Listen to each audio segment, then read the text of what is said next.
What a shame.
Peggy 18.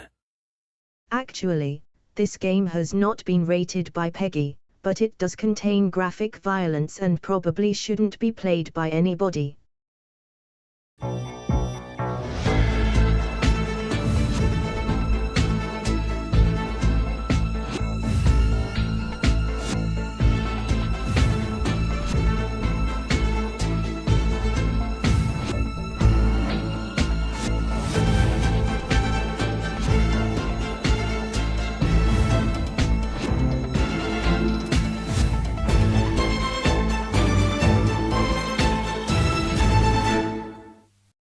Hi.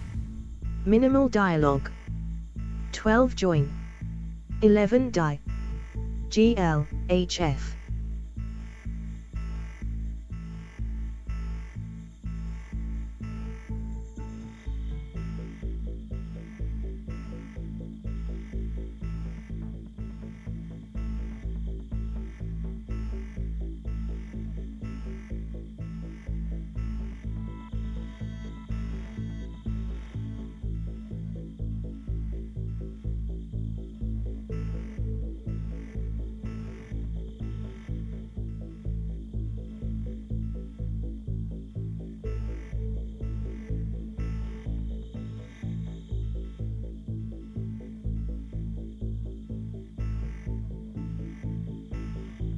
Please stand by whilst I ruminate on who will join the process.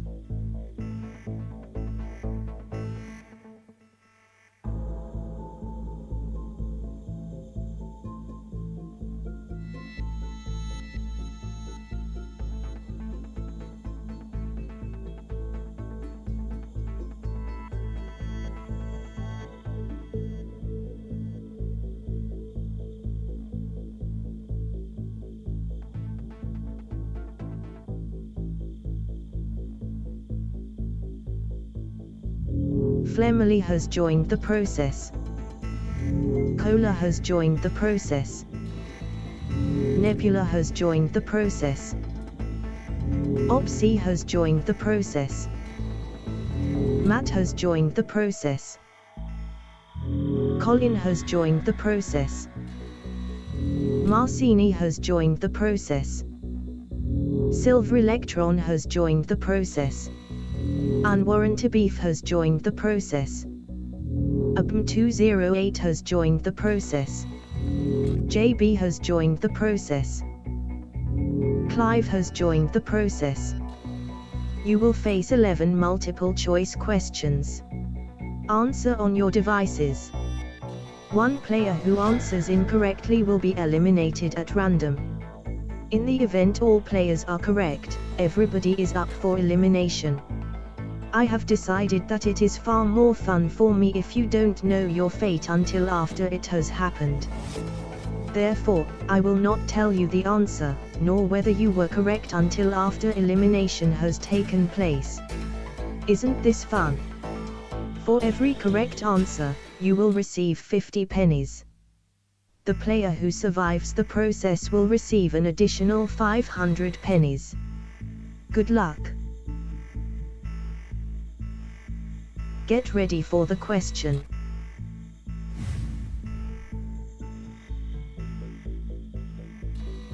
"10 seconds. 5 seconds. Time.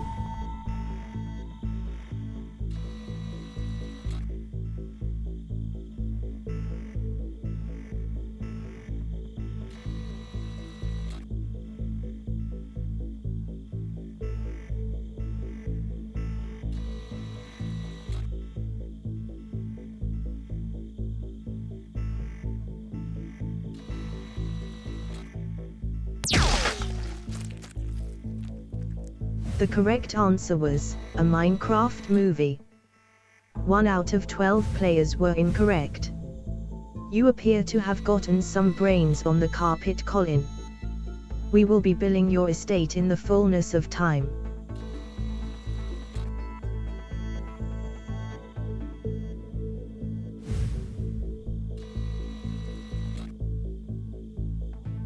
Get ready for the question.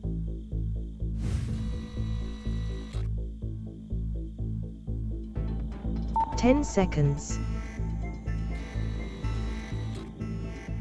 5 seconds.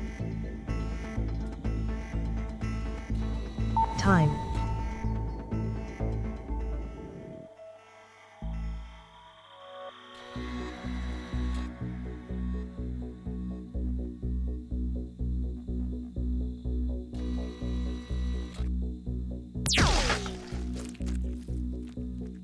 The correct answer was 62. 10 out of 11 players were incorrect. It turns out safety mode was disengaged. Apologies for the confusion, Silver Electron.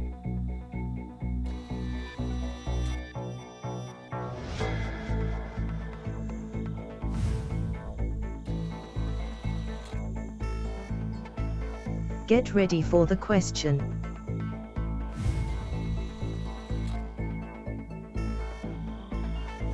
"10 seconds. 5 seconds. Time."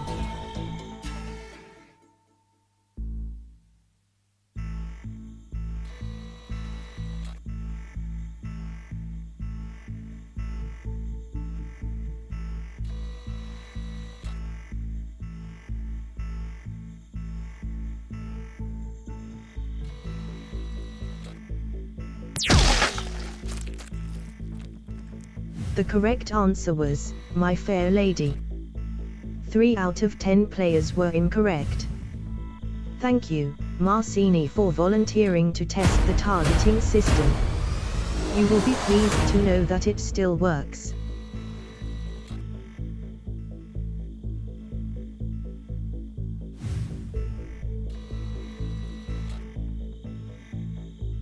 Get ready for the question.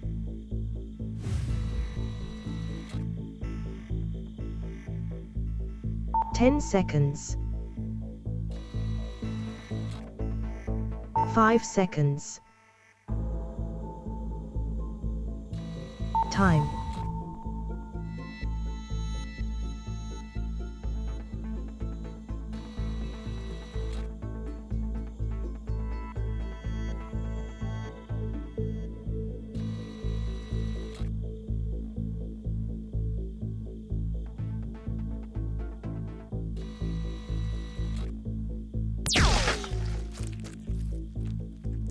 The correct answer was, liquid.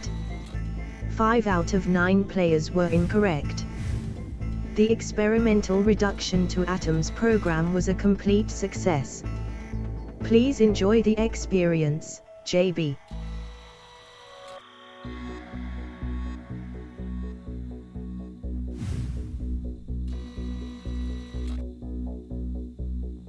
Get ready for the question.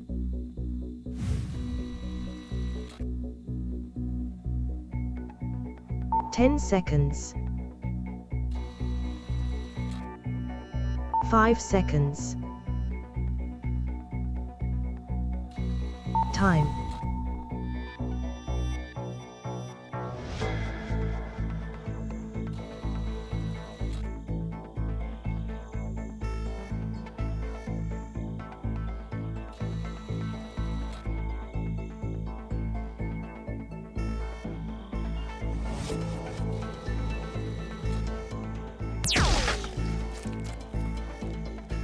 The correct answer was 18 zeros.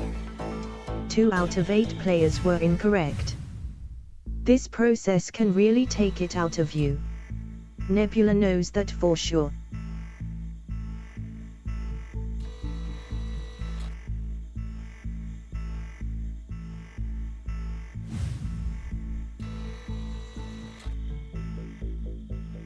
Get ready for the question.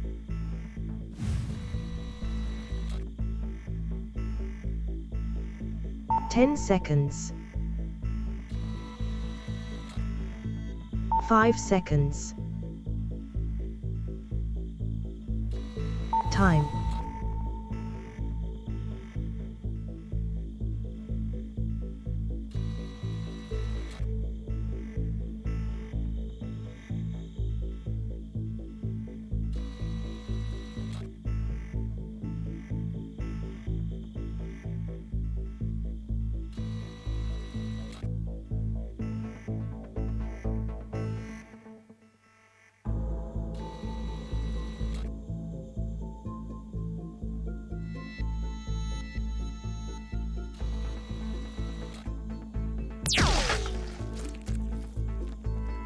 The correct answer was 7-point Scrabble word. 2 out of 7 players were incorrect. Cola just lost £150 in 1 second. Congratulations!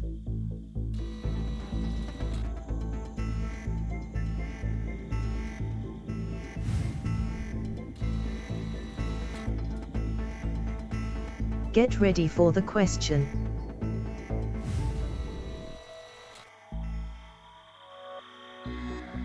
Ten seconds. 5 seconds. Time.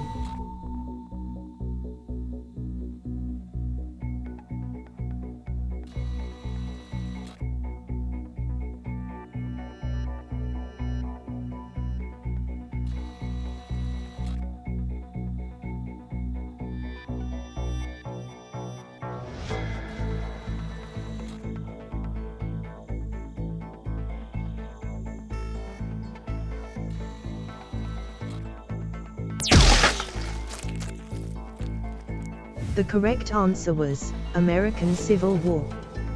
1 out of 6 players were incorrect. Op C had to leave us. They will be missed.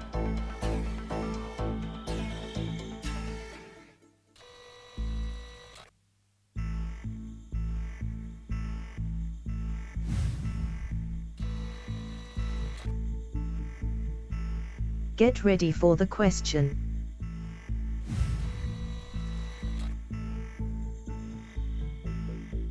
Ten seconds.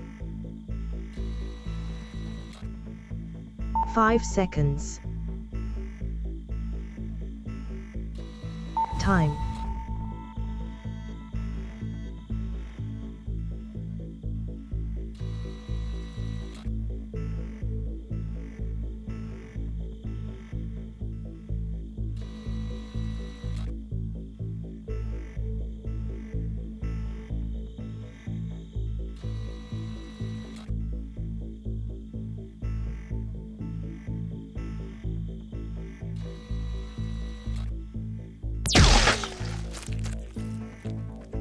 The correct answer was Giants. 1 out of 5 players were incorrect.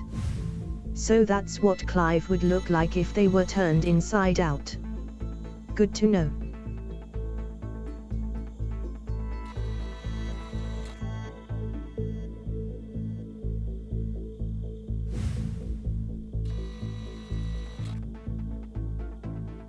Get ready for the question.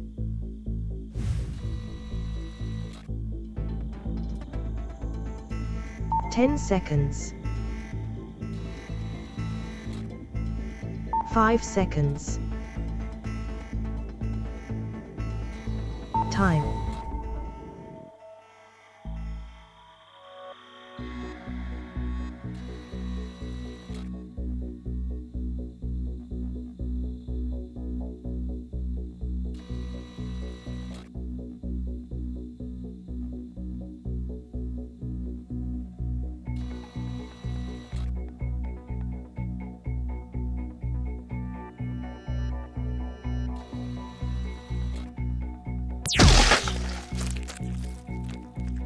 The correct answer was Purge.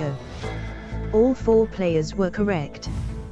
On the plus side, it was quick, ABM208.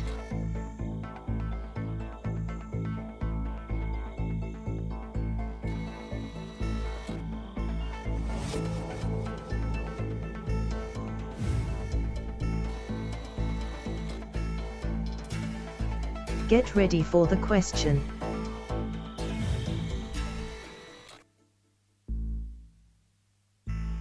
Ten seconds.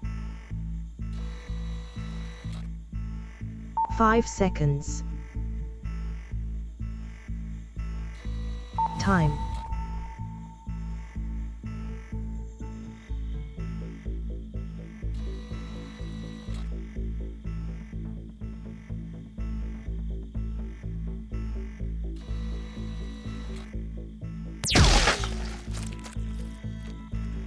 The correct answer was Turkey.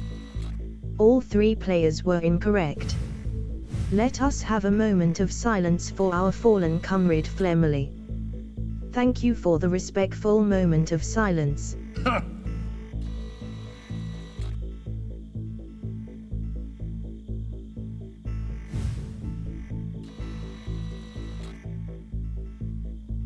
Get ready for the question.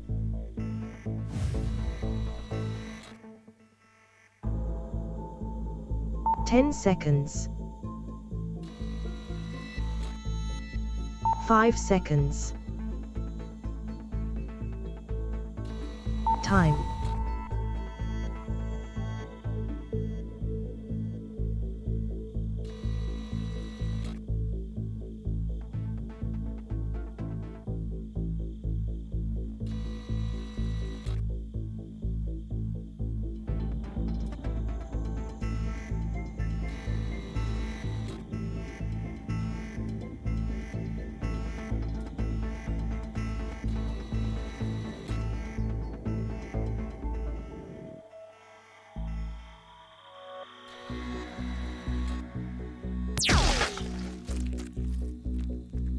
The correct answer was a perfect and triangular number.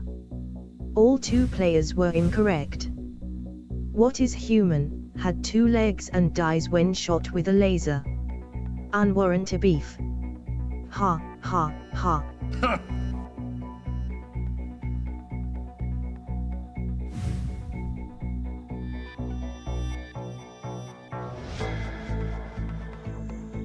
Matt wins 500 pennies for you. Thanks to BC 2014. K thanks, bye.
Message FRM the muted mic police.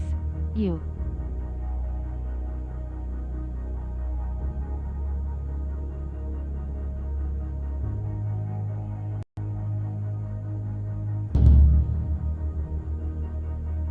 Have to reconnect it there. How about now? There we go. God, thank you for the heads up, Ash. Oh, shall I try all that again? Good evening, good evening, good evening, good evening, good evening, good evening, good evening, and welcome to game night on Thursday the 17th of July. Apologies for the unexpected muting. A message from our sponsor JB and another message from our sponsor JB. Emily was feeling extra terse tonight. I feel I may have said something to upset her. Sorry, a message from our sponsor JB and then a message from our sponsor JR. Thank you very much, both of you, for the 100 bits. Has it gone off again? No, it's still on. Message from our sponsor Puzzle Dan. That was the greatest game of charades ever. It was quite fun. It wasn't for me. I didn't know I was playing. Unlockable bonus feature. Yeah, spend bits and you get the microphone as well. Yeah, sorry about that. I guess my microphone just had a funny 5 minutes. Anyway, welcome to you all. And here's a message from our sponsor, Pyro Pygmy. I'll set it off again. Again. Thank you very much for the 47 months there, Pyro Pygmy. Most grateful to you. Yes, what I was saying before was thank you very much to BC for that minimalist pack of Crossfire. Very interesting way to go. Lovely questions that came out of it, and Emily phoning it in as you know, keeping in style, keeping with the theme of the pack. Here's a message from our sponsor, Stimson's Angle. Well, if we're going to keep interrupting Ben. That's fine. I'll just roll with it. Thank you for the 33 months there, Stimson's Angle. Very well done to Matt as well, who won the game of Crossfire and got the 500 pennies. Though no medal is what I was saying before. There are no medals for Crossfire, which is a shame. I have got a stream doggo here who just stood at my desk for now. Do you want to come say hey? Do you want to come say hey? Oh, look who it is! It's Stream Doggo. Yes. Hello. Oh, I will run the stream. Good evening and welcome to Game Night. Dog is silent too, yeah. He does that, don't you? He's such a good baby. Yeah. Come on. We can't really see you because the camera's quite low. Do you want to come up here and be... There you go. Now we can all see your beautiful self. Oh, yeah, look at that happy smiley face. No, he is normally that quiet. He runs around a lot, but he doesn't shout all that much. Right, go on then. Off you go. He doesn't shout and things unless he sees another dog he doesn't like generally, or hears another dog. Then he might go, whoop, don't you?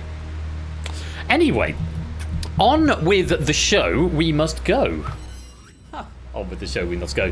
It's a double bill of sinister, serious quiz tonight. We've got the Purge and we've got the Escape Artist, which off the back of Crossfire means for a triumvirate of terrifying trivia.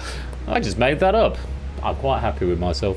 We have got this pack of the Purge, which has been written by Samster. Very grateful to him, and to Cola, who has done the proofing as well. Looking forward to seeing this play out. If you would like to play, those who've already joined, you can do so there. It's not 0.6.5, it's 0.6.6. I really must do that immediately after the stream. I would do it now, but I don't want to touch the inspector because I'm still in inspector mode for the operator. So, yeah. Triumvirate of Terror. Triumvirate of Terrifying Trivia. Or something. That'll do. Yeah. Don't forget you can get your suggestive raid messages in as well by preceding your messages with a hashtag. You can give me up to 3. And the quiz of silence. The sound of silence. I don't want to touch the inspector. No, nobody does. Nobody does. Anyway, this is a Sam pack of the Purge. I'm going to give you a few more seconds because whilst you have got... no, it doesn't. 100 bits is the minimum to set it off TVB, but thank you for the 50 bits all the same. Yes, while you have got any time entry, you don't get the full scope of the game. You get a seat, but you can't actually win the game. So, yeah, off to you again. Now I've got 31 players in, which is very gratifying. How's everyone doing anyway? I haven't actually asked yet. I was distracted by being on mute. Who have we got? Good evening, Prudes and Shapes and SJ and Lupine, JR and TVP. Good evening, Mark and Conradlack and Naughty Goth. Hello to Oni and Colin and Paulista and Stimson's Angle, Flyboy and Solomon, AB Me and Vegan Claps and Gamer. Good evening to BC and Matt, JB and Samster, CJ and Silent Marine, Jogging and Clive, Lingo and Toot, Dan and Ash, Kurstuken, Score Count, Clayton, and anyone else who is lurking, loitering and lingering in the chat. You are most welcome to be here, and should we get our quiz on? I'll give you another 30 seconds, I think. Generic countdown, 30 seconds. Yeah, I can't quickly set that, which is annoying. Oh, but I can do it from there, so if I then go countdown. There we go, 30 seconds, and then we're locking it up and getting on with the quiz.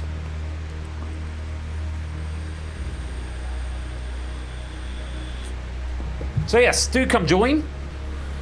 In the next 10 seconds, 15 seconds if you'd like to come play. No, she has mod privileges. She can do that. She can do that. Everyone joining in with the countdown. Yeah, lovely stuff. Right, there's the countdown expired. My trader, welcome to the stream. You're ready to play? You're ready to play? Yes, okay, stop. So Happy New Year. Yay. Da-da-da. Have I got to, yeah, play that. Lovely stuff. Let's get on with the quiz. Time for the Purge. It's been written by Sam, proof by Cola. Good luck to all 31 of you. Let's lock you in. And here's a reminder of how to play. Answer the multiple choice questions. If the group as a collective fails to stay under the breakpoint, a purge is triggered, in which all incorrect and abstaining players must partake. Answer every question, because even if, well, certainly in the main part of the game, answer every question because it's multiple choice, and even if you've no idea, you might be right, and it could save you from elimination. If a player answers the purge question correctly, they rejoin the game. If not, they are eliminated. Play continues until 20 questions have been answered, 5 purges have taken place, or 5 or fewer players remain, whichever occurs first, and the surviving players will move on to the final purge. Simple as that. We are going to start, as we always do, with a tiebreaker question, which is going to set the benchmark for the game should we need to break the tie if we have a tie in scores towards the end of the game. Throughout this, you won't know which question we're on, and you won't know how well other players have done. The only time you know if a player has gotten a question right or wrong, an individual player, is on the purge questions themselves. If they get it wrong, they're eliminated. If they get it right, they are allowed to come back into the game. So, without any further questions, without any further... a message from our sponsor, TVP. Ready? 20, 19, 18, 17, 16, 15, 14, 13, 12, 11, 10, 9, 8, 7, 6, 5, 4, 3, 2. Thank you, TTS. Brother in Christ, says JB. Thank you for echoing what's up. I'm grateful for the 100 bits TVP, but if we could not do things like that, that would be grateful. What it's going to do is make me put the limit up so that, you know, everyone else has to suffer the long, fairly tedious TTS messages. But mainly because, especially when I'm about to start a game, because it's like, you know, disrupting the flow. You know, I don't want to sound ungrateful for the bits, but, you know, read the room slightly. Anyway, moving on from that. Yeah, no. All it does is make me want to turn TTS off, which is, you know... Anyway, I'm going to move past it, and we're going to move into the game. Let's go to our tiebreaker question. Also, that's the natural conclusion of what I'm saying is, please don't give me money for the streaming. No, for God's sake, a message from our sponsor, JD. John Madden. Oh, sorry. Yes, thank you for the 100 bits, JB. You know what? I'm going to pause alerts for a bit and then see what happens. Right, here is our tiebreaker question. This question will be in the form of a number. Now, I've muted alerts because they were starting to slightly trigger me. The answer will be a number, and you've got 20 seconds to give me your answer. Let's take a look at the question. How many of RateYourMusic.com's top 100 albums of all time were released in the 21st century?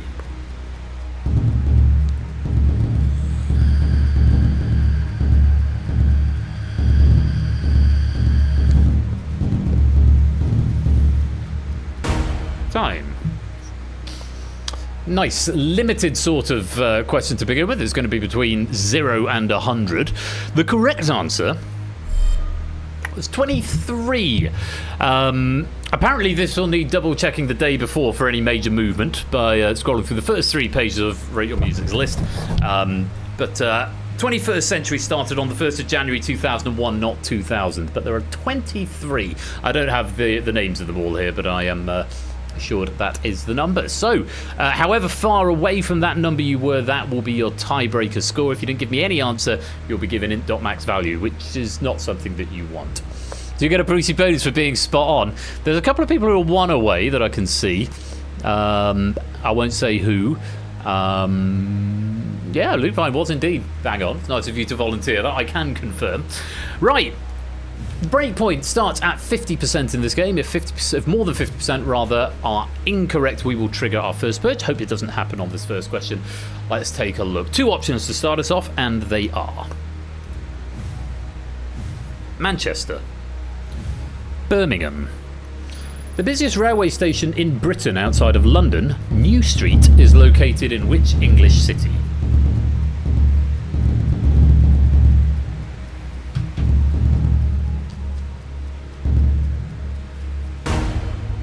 Time. The correct answer? It's Birmingham New Street. I remember going through Birmingham New Street quite a few times before I could drive, going between Chichester on the south coast and Burton-on-Trent in Staffordshire, which is where my parents live. Yeah, you had to go to Birmingham New Street, London, then New Street, and then on to Burton. Thoroughly repellent station, I discovered, because the transfer time, changeover time, was always about 45 minutes, which really annoyed me. Manchester's Piccadilly. Manchester Piccadilly is the main station in Manchester. That is the next busiest. So, breakpoint was 50%. Let's see how many of you got that one wrong. Let's start the meter.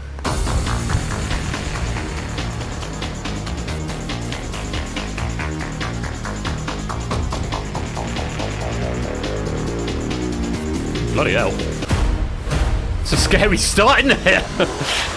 Blimey, 39% incorrect. There was 3% was abstention. There was 1 player who abstained, accounted for 3% of that meter. Oh yeah, I made some changes to the scene, haven't I? I've got columns in the corners now, and the twist is slightly slower, which is nice. But tell me if you like it in the chat or in the Discord, which you can come and join right there. But yes, 58%, 18 players getting that one right. Very well played. We avoid a purge, and we move on to question number 2. We lower the breakpoint to 40%, and let's take a look at the question with, I believe, still 2 options. Let's have a look. Roan, Eilish. What name links the American singer with the first name Billy and the Scottish athlete with the surname McLaughlin?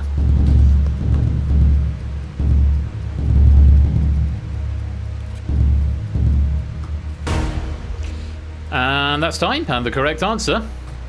Duh.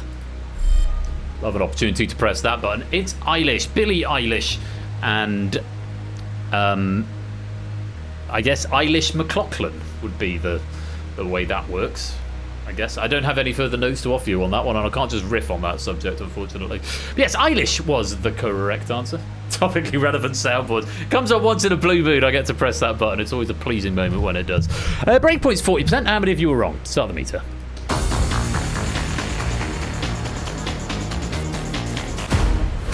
Not many, just 3 players getting that one wrong. Again, 1 abstention there, which accounted for another 3%. But 27 players getting the correct answer. Eilish. Very well done. And speaking of riff, welcome to the stream. You can't just riff on it, that's my job. Lovely to have you here, Riff. Hope you're well. Let's go on to the next question, lowering the breakpoint to 30%. 2 options, here they are. Northern Ireland. Republic of Ireland. The metonym Stormont is often used to describe the legislature of which country?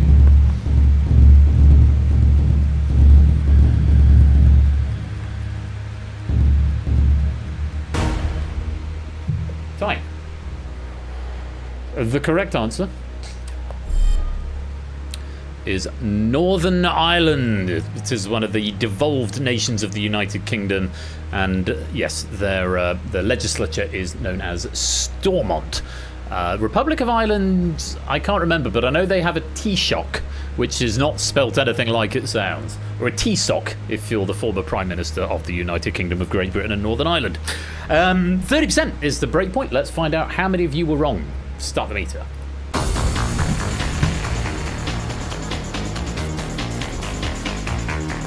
Something like that, JL. Hello. And there we have Purge number 1. Triggered after just 3 questions. Yes, if you speak Gaelic, it probably is. 9 players giving me the answer for Republic of Ireland. 1 abstention there. That is 10 players who are going to be in this purge.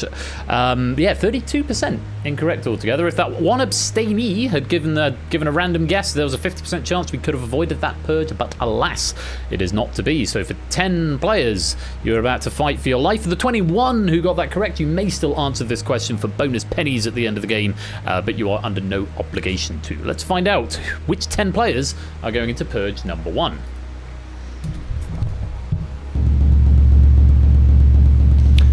AB Me, Paulister, Solomon Dudley, Vegan Claps and Gamer, Mark, Silver Electron, JB, CJ, TVP, and Silent Marine. You are all in Purge number 1. Full answer required within 20 seconds if you wish to survive. The very best of luck to you all. Here is the question. Or perhaps not. If it's going to do that, let's see. No, graphics still alive. Right, let me try that again. Here is the question. I said, here is the question. No. Here is not the question. Well. Oh, no, there is the question. Okay, that was just a big delay. What mode of transport links the quote often attributed to Albert Einstein, life is like riding this, to keep your balance, you must keep moving, with a common phrase that suggests you'll never forget how to ride one?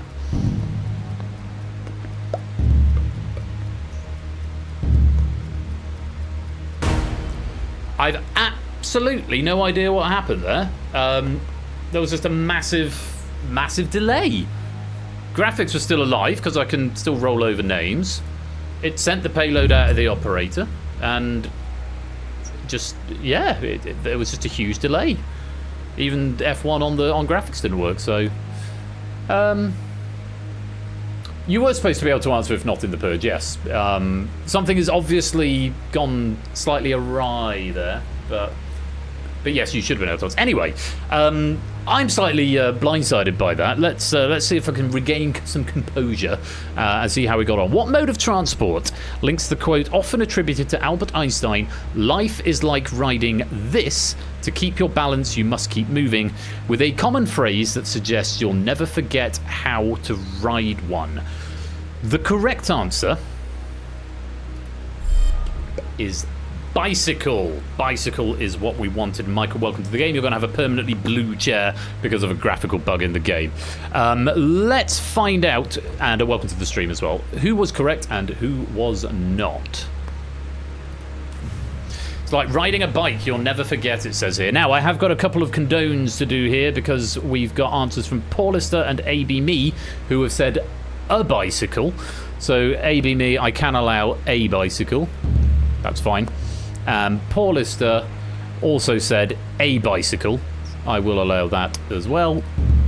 But yes, typically we don't lead answers with definite articles, like riding this. Although I suppose in the context of the quote, you would have a bike in there. So I suppose that's a fair response to put a bicycle. But yes, we were after the mode of transport. Anyway, train, surfboard, and bus are all incorrect answers, which means we have to say goodbye to some players. Regrettably, Aiden, me and Paulister got condoned, but Solomon, Vegan Claps and Gamer, Mark, TVP, and Silent Marine. It's a wrong answer at the wrong time. Thank you very much for playing, but I'm afraid you've been purged. And back to the game we go. Everyone back in play. Oh yes, Michael, you're going to have a permanently grey chair, but your avatar will be there forever, which might be by design. I can't quite remember. But yes, you're sort of in the audience. You probably shouldn't have an avatar that is there. But welcome on in. You can play in the background game all the same. So we're going to go on with the game. Breakpoint is now 60%. Still 2 options per question. Well, let's take a look at the next one. Options are...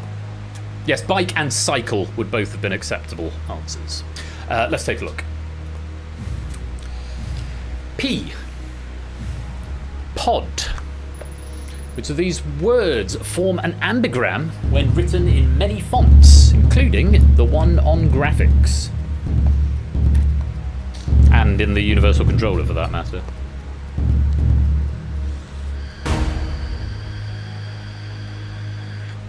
Time. The correct answer is indeed pod. An ambigrammatic word is a word that looks the same when rotated 180 degrees. Was a central plot point of the Dan Brown. I use the word novel rather choicely, but I suppose it technically was the Dan Brown novel Angels and Demons. This became a central plot point. So if you've read that, you'll know what an ambigram is. And yes, indeed, pod. If you rotate it 180 degrees, you would still get pod. Breakpoint is 60%. How many of you were wrong? Start the meter. None of you, which is encouraging to see. Well done, all 26 players getting it right. We go on to the next question. Lowering the breakpoint to 50%. And 2 options still. Let's take a look at them. Hydrogen. Helium. What does the H represent in an acid or alkali's pH value?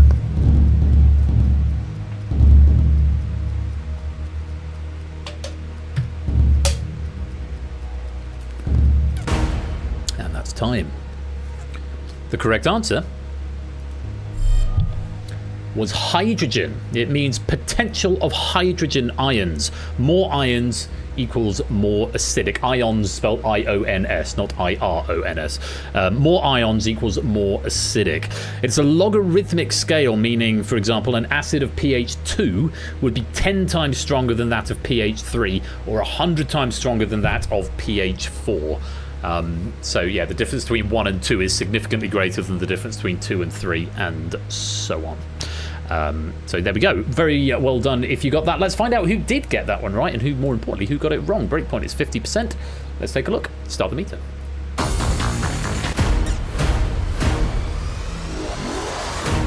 No histrionics there for anyone. Once again, 100% of players getting the correct answer. 26 of you getting hydrogen. Well played. We're going to move on to the next question. We're going to lower the breakpoint to 40%. 3 options now available.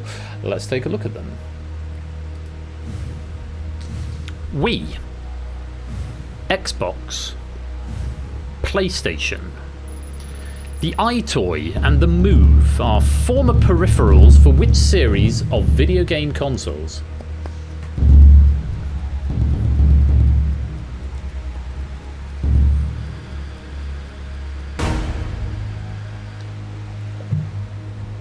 That is your time. The correct answer is the PlayStation. The iToy and the PlayStation Move. I think this came up the other day, actually. It was a response to the Wii motion control, I believe. This is the universal symbol for the Wii motion control, by the way, before anyone asks. Breakpoint's 40%. How many of you were wrong? Start the meter.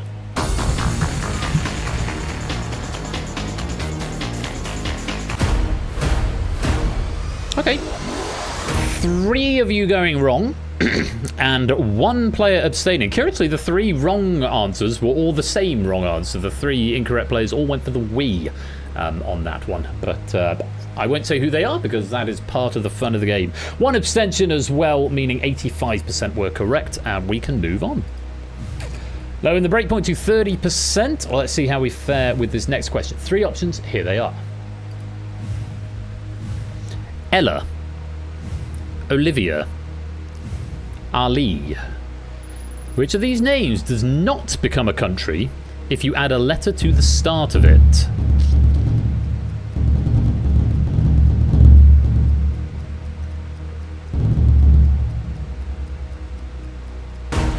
Accurate at the time of writing, unless there has been the country of Fella has formed. The correct answer is Ella. Olivia, you can add a B to get Bolivia.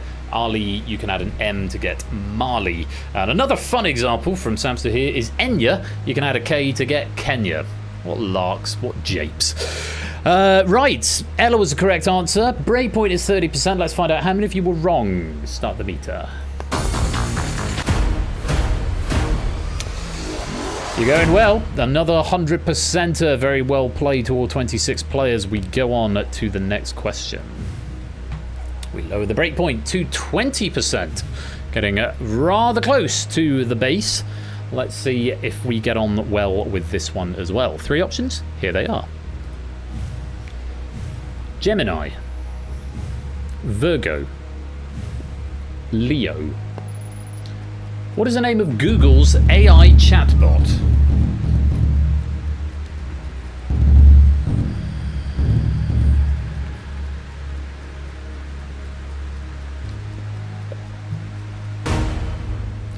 Welcome to the stream, not a cat. Lovely to have you here. The correct answer is Gemini. It's making its presence known everywhere. It started putting itself at the top of every single email that I have.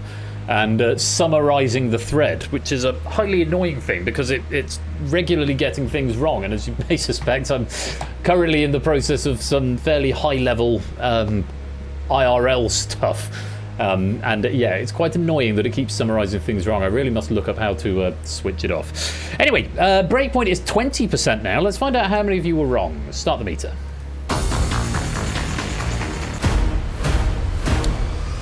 Just the one abstention there, accounting for 4%. Not enough to trigger a purge. All the players who answered gave me the answer Gemini. 96% and 25 correct. Very well played. We go on.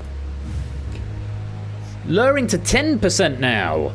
Getting very, very close to the bottom of that purge meter, or the purgeometer if you prefer. Let's see what the options bring. 3 of them. Here they are. Sonny Cartel. Amanda Anisimova, Anastasia Pavlyuchenkova, who reached this year's Wimbledon Women's Singles Final, despite failing to even qualify for the competition the previous year.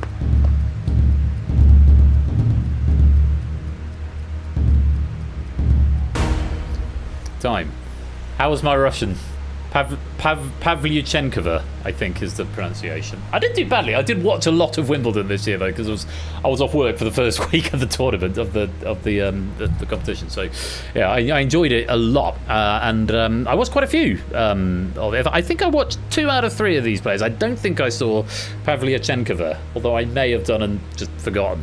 Either way, the correct answer is Amanda Anisimova of the United States. Anastasia beat Cartel in the last 16, so I almost certainly watched that match and then immediately forgot. Amanda then beat Anastasia in the quarterfinals.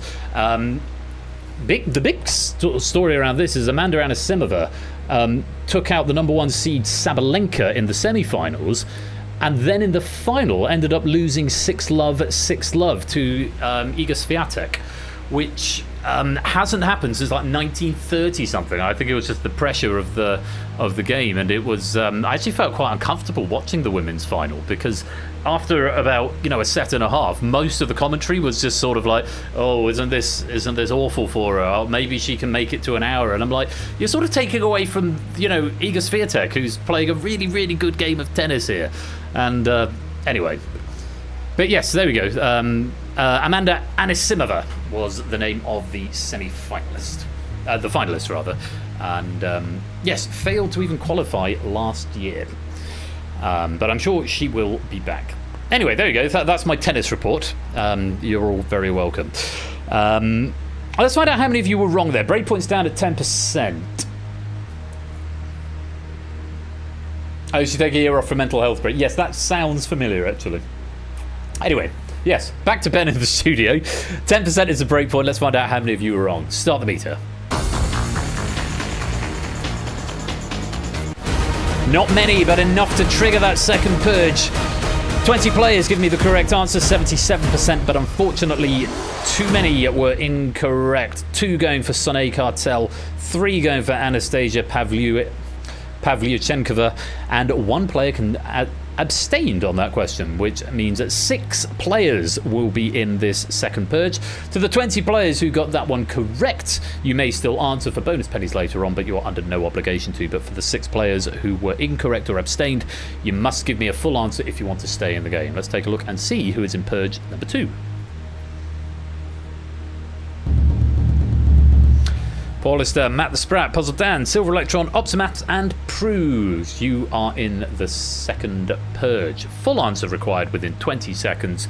And I beg your patience if the game decides to hang when I send the payload over. Let's find out. Best of luck. Here is the second purge question.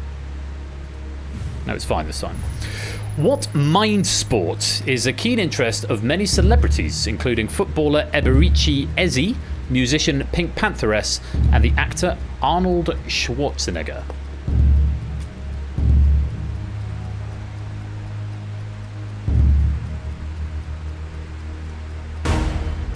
And that is time.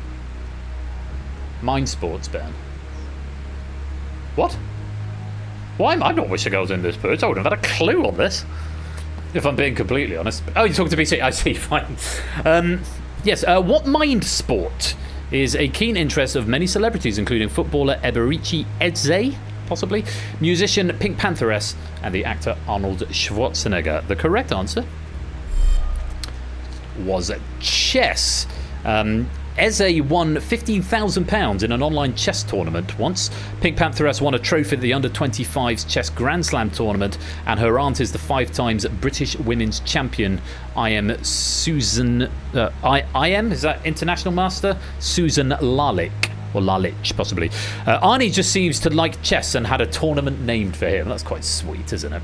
Is IM International Master as opposed to like FM is FIDE Master and... International Master, great, thank you. My chess is shit. It used to be a lot better. It's one thing actually. If I could pick one thing that I could do really well, I think it might be play chess. There's something about it. But yeah, Optimat, welcome to the stream. I know you've been here a while, but it's the first time you've chatted, so welcome on in. Let's find out who was correct. All 6 of you, very well played, and that also means I can tick something off my to-do list because it's told me nobody is due to be purged, and that was something I wasn't able to check until we were in a live game. So thank you for letting me clear my to-do list for the purge. And we're now going to get the out of key note and create a new thing for my to-do list, which is fix the out of key note, because all 6 of you are back into the game.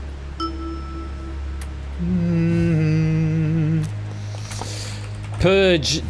Everybody survived note is a semitone too high.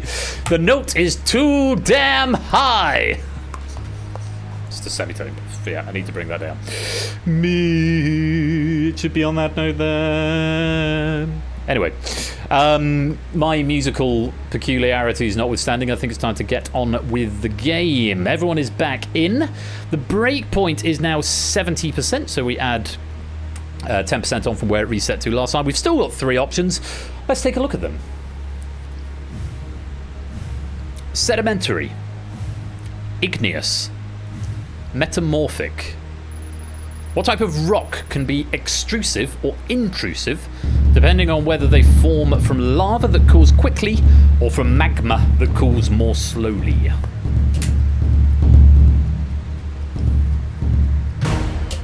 Time. Correct answer. It's igneous rocks. I'm afraid my rock knowledge from the rock cycle in high school has long since abandoned me, but the longer the rock takes to cool, the bigger the crystals are. Sedimentary rocks are formed when layers of small rocks form sediments on top of each other. Metamorphic from high heat or pressure on sedimentary or igneous rocks. I'm still not sure I'm any clearer as to what any of that means, but well done if you remembered the rock cycle from high school. Let's find out how many of you were wrong there. Breakpoint 70%. Start the meter.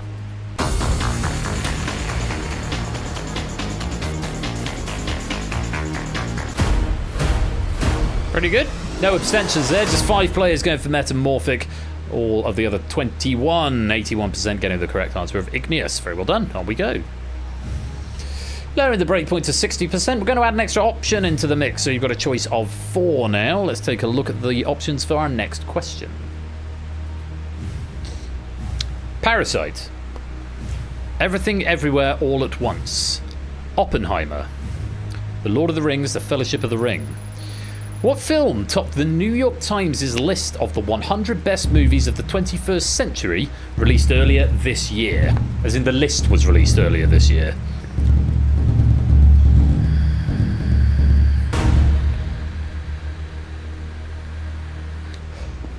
And that's time.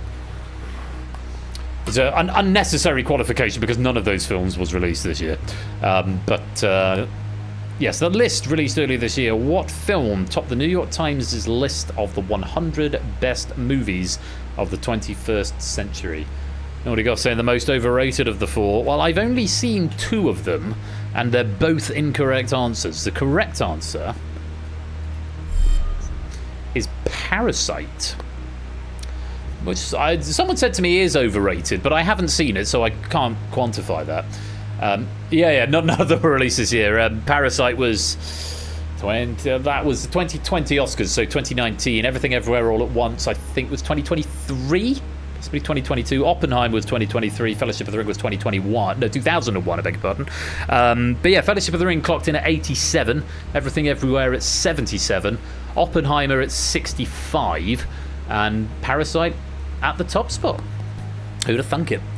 I have to say, I thought Everything Everywhere All at Once was just kind of fine. I mean, it was good. It was good to do something that isn't a superhero film with the multiverse theory, but it's it was odd. It was a very odd film. And Oppenheimer and Parasite I haven't seen, but Lord of the Rings, love that. Anyway, breakpoint is 60%, 70%. Just scroll back up, take a look. 60%. Breakpoint is 60%. Let's find out how many of you were wrong. Start the meter.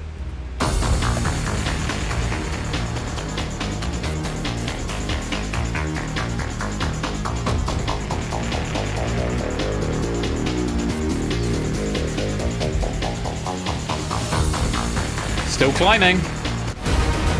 And there we have it. We have triggered Purge number 3.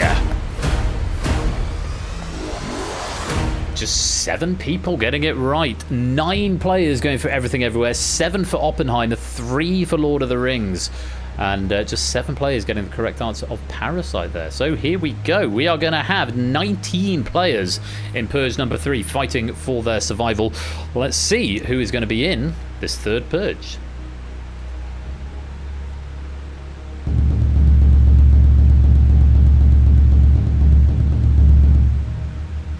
Polister, Clive, Colin, Matt, BC, JR, Stimpson's Angle, Lupine, Dan, Silver Electron, Optimats, JB, CJ, Prugs, Riff, Lingo, Flyboy, Oni, and Clayton. You are all in Purge number 3. It might be quick to say who's not. Comrade, AB, me, Michael, who's not in the live play, Toot, Jogging, Naughty Goth, and Shapes. There's no obligation for you 7 to answer, but feel free to, all the same, if you would like. But for the rest of you, full correct answer required within 20 seconds if you would like to stay in the game. The very best of luck. Here is the third Purge question. Asahi Superdry, or Asahi Superdry, is a beer originating from which Asian country?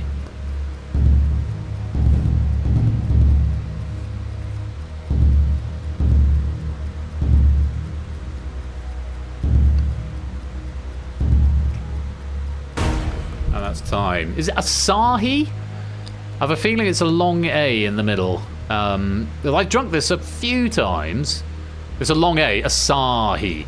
I'm very pleased to see that. Actually, no. I thought Odie was the first to get this in. He's the king of beers, along with Budweiser, allegedly. But was not the fastest player to get an answer. He was actually the second player to get an answer in there. But I did anticipate Oni might know this one. The correct answer was Japan. Asahi Superdry. It comes from Japan.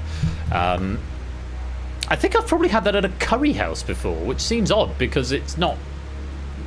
Japan is not renowned for its curry dishes, I don't think, but that seems to be the only place I tend to come across an Asahi. But either way, Japan was the correct answer. Let's find out how many of you were wrong and are going to be facing elimination. And there we have it. CJ and Colin both going for India, JR going for China, Dan going for Korea, and Matt not getting an answer in, unfortunately. It is going to be the end of the game for you 5. Do feel free to play along in the background behind the scenes game, but unfortunately your Purge journey sorry, your Purge journey can go no further. CJ, Colin, JR, Dan, Matt, thank you very much for playing, but it's the wrong answer at the wrong time. Oh, we went to walk pets, so fair enough. And you've been purged. 11 down, 21 remain. Breakpoint gets reset to 80%. 2 more purges potentially in the pot. And we still got quite a few main game questions left. I won't tell you exactly where we're up to, but I will go on to the next question. Breakpoint's 80%. Let's take a look at the options. They are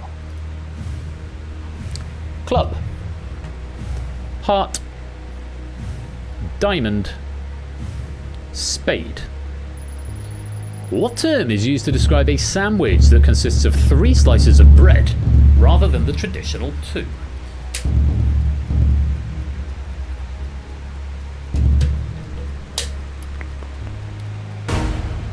Time. Correct answer is a club sandwich. Something that came up recently. 3 traits of a proper club sandwich is that it's got a 3rd slice of bread, it's cut in triangles, it's held together with a cocktail stick, and it's got chicken in it. It's basically, it's a BLT with chicken, I think, is the long and short of an official club sandwich. The breakpoint is 80%. Let's find out how many of you were wrong. Start the meter. So let's see, all 21 getting that question right. A Big Mac is a club sandwich. Yes, it is. Yes, it is indeed. Very well played. Let's move on. Roll for sandwich. I am not, JR. No. Should I be? Am I about to become acquainted with it? You wouldn't eat a heart sandwich. Would I? No, I probably wouldn't, actually. Depends on the heart. A human heart sandwich. Yes. We're on to cannibalism so soon in this stream. Let's go on to the next question. Options are Up the Junction, Squeeze. Baggy Trousers, Madness. Just Like Heaven, The Cure. Enjoy the Silence, Depeche Mode. Which of these songs does the title appear in the lyrics before the last line of the song?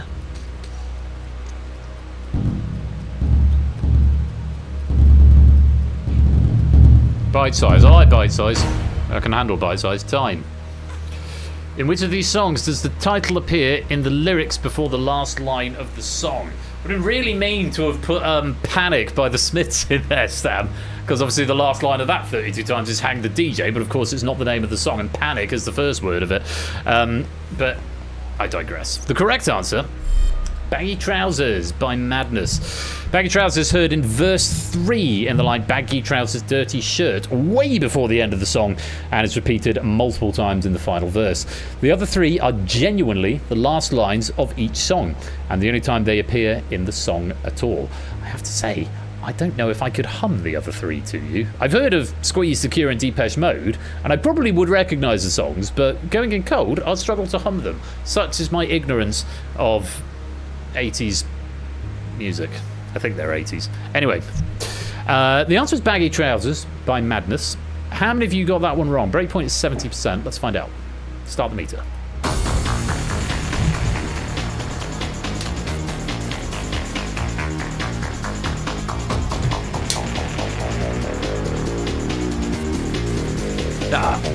Well, 1990 was almost the 80s. We avoid it. Well played. A little bit of a spread there. 9 getting the correct answer. 3 going for Up the Junction. 3 for Just Like Heaven. 4 for Enjoy the Silence. Which means 10 of you have avoided the purge. Plus 2 abstentions. So 12 players avoiding a purge by the keeping under that breakpoint. So very well played to the 43% who got that one right. Let's move on.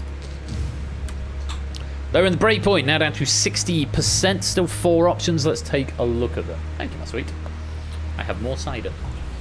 I haven't finished the last cider yet, but I'll have to finish that one quickly. Here we go, 4 options. Let's take a look. Great Dane. Beagle.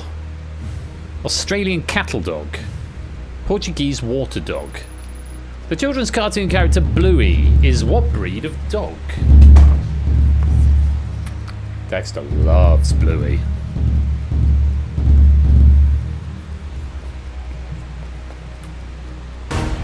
Man,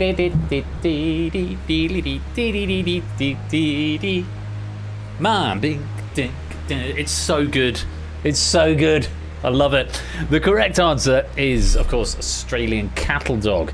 The most famous fictional Great Dane is probably Scooby-Doo. Beagle would be Snoopy, or arguably Brian Griffin from Family Guy. Portuguese water dog, probably Obama's dog Bo, who is not fictional. Knowing that Bluey is an Australian show is probably helpful here. It's not that much of a fucky time signature, Mai. It's got 1 bar of 5/4 every 8 bars of 4/4, I think.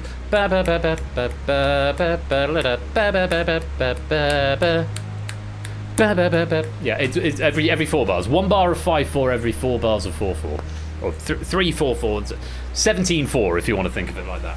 But yeah, that which is a bit fucky, granted. But yeah, goes much harder than it has any business doing. Australian cattle dog is the correct answer. I don't think I'm going to count that because I was quoting. It doesn't count if I'm quoting. That's according to the rules that I've just made up. How many were wrong? Start the meter.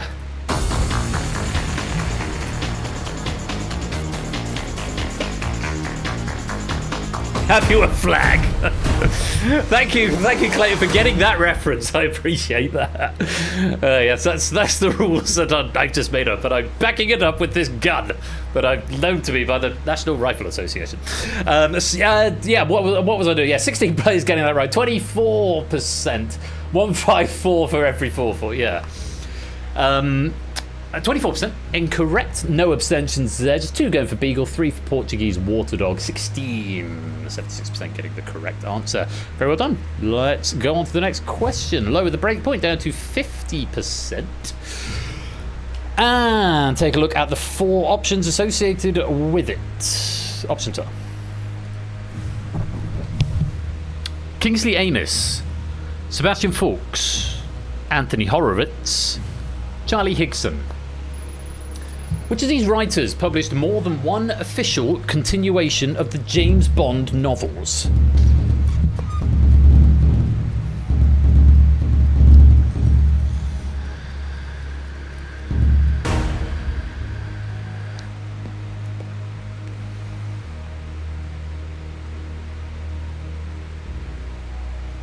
Quoted in... Well, Bluey's quoted in Civ 7 score. Oh, yes, but do you have a flag? I thought you meant Bluey. I thought, what? Bluey? How's Bluey? Christopher Tin's writing Bluey. He's pastiching Bluey into Civ 7. Oh, Gwendolyn Christie. She's got a great voice for that. Gwendolyn Christie is Captain Phasma in Star Wars and Brienne of Tarth in Game of Thrones, for those of you who don't know who she is. Anyway. Where were we? Yes. Which of these writers published more than one official continuation of the James Bond novels? Kingsley Amis, Sebastian Faulks, Anthony Horowitz, Charlie Higson. The correct answer was Anthony Horowitz, perhaps more famous for his the Alex Rider series. Amis was the first to publish a continuation, but we're looking for more than one. Colonel Sun, but he did not write any more. Faulks only wrote one, which was Devil May Care, and though Higson has written many young Bond novels, he's only written one in the official series, which is on His Majesty's Secret Service to celebrate the coronation of the King. Horowitz has so far written 3, Trigger Mortis, Forever in a Day, and With a Mind to Kill. And I've heard of precisely none of those apart from on His Majesty's Secret Service. And I have a feeling I said on Her Majesty's Secret Service before, because that one I have heard of, and I haven't heard of on His Majesty's Secret Service. Trigger Mortis is quite clever though. I do get that. Yes, poor Fleming is spinning in his grave, isn't he? Anyway, Anthony Horowitz was the answer. The breakpoint's 50%. Did half of you or more get that right? Let's find out. Start the meter.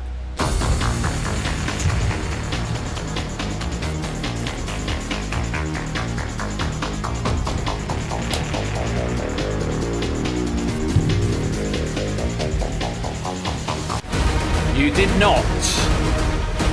62% were incorrect there. 3 going for Forks, 2 for Amos, 8 going for Charlie Hickson, and 8 going for Anthony Horowitz, which means 62% incorrect. No abstentions there. But Anthony Horowitz was the right answer. To the 8 players who gave me Anthony Horowitz, you are under no obligation to answer this question, though you may do for bonus pennies. However, for the other 13 players who are going to be put into Purge number 4, you must give me a correct answer to this next question if you wish to survive. Let's take a look and see who was wrong on that question.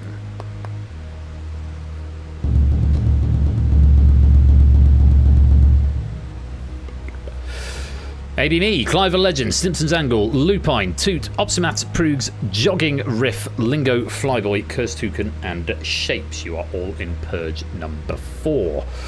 20 seconds to give me the answer to this question. Get it right and you get to come back into the game. Get it wrong and you will be eliminated. The very best of luck to you all. Here is Purge question number 4. What is the only 2-digit square number that is either 1 less or 1 more than a prime number?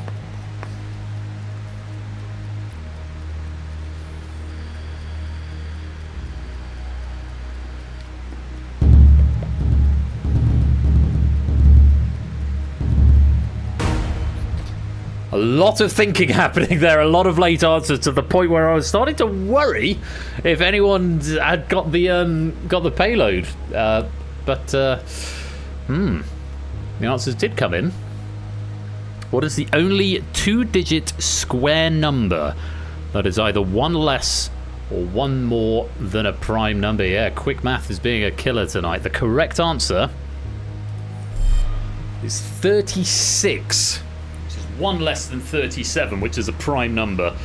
1 is not a 2-digit square number. Neither is 4, neither is 9.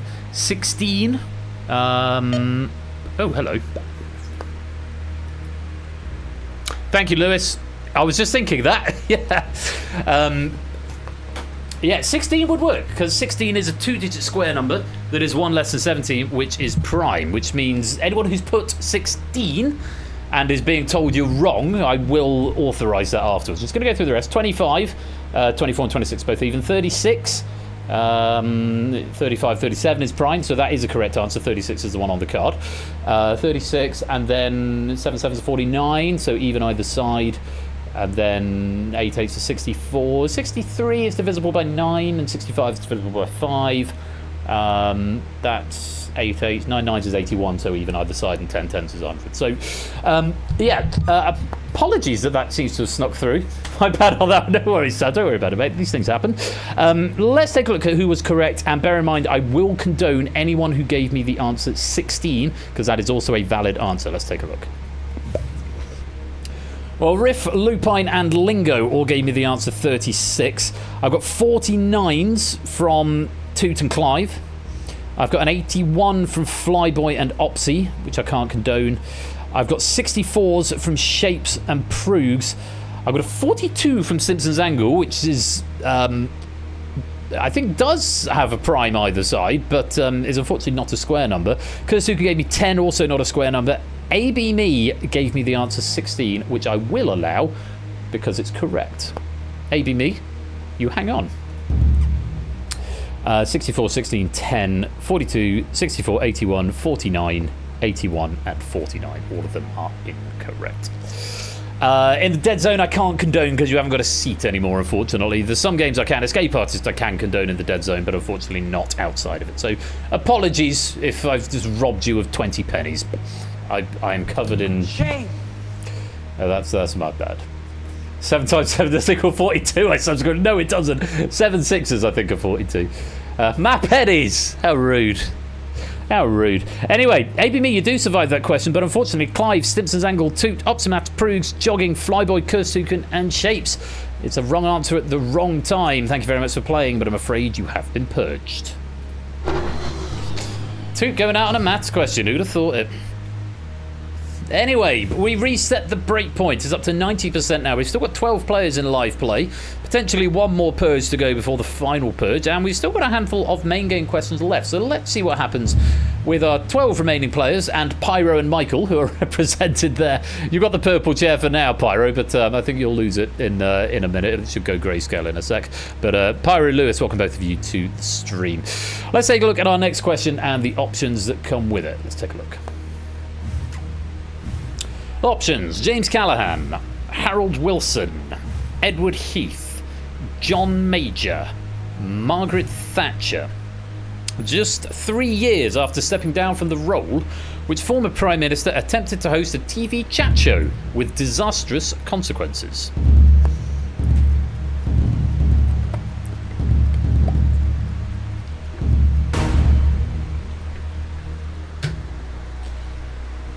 Time.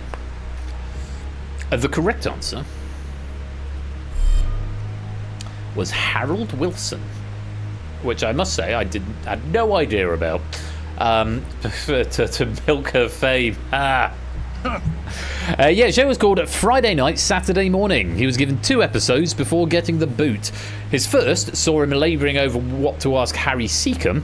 His second saw him offend Pat Phoenix. So I'm sure there are probably clips available of the former Prime Minister Harold Wilson attempting to do a chat show.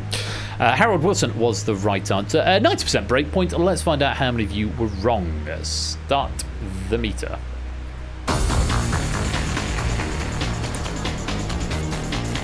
Yeah, trust probably.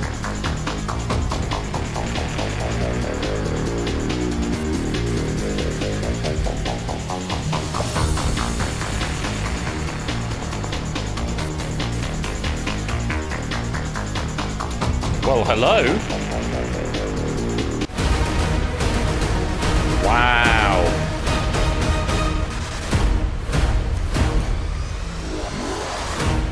First question with 5 options, and we have triggered a 90% purge. Just one player getting it right. No abstentions there. 5 going for Ted Heath, 5 going for Major, 1 going for Jim Callaghan. Blissfully, nobody went for Margaret Thatcher. But yes, only 1 getting it right, which means everyone but 1 player is going to be in the purge. Let's find out who that 1 safe player is. Bet you should already know. It's AB Me. AB Me, you do not have to answer this question. Everyone else, if you want to place in the final purge, you're probably going to want to get this question right.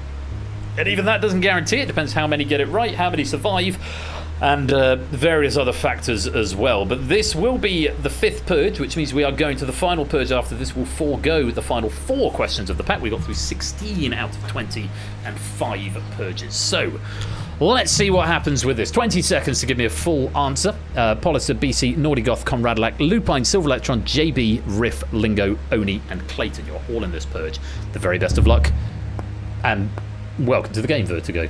Good luck. Here is the 5th purge question. Based on a film, which anthology TV series set in the American Midwest begins each episode with the text, "This is a true story, even though it isn't"?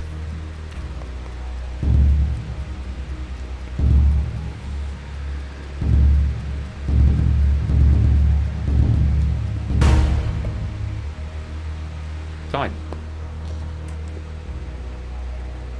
The correct answer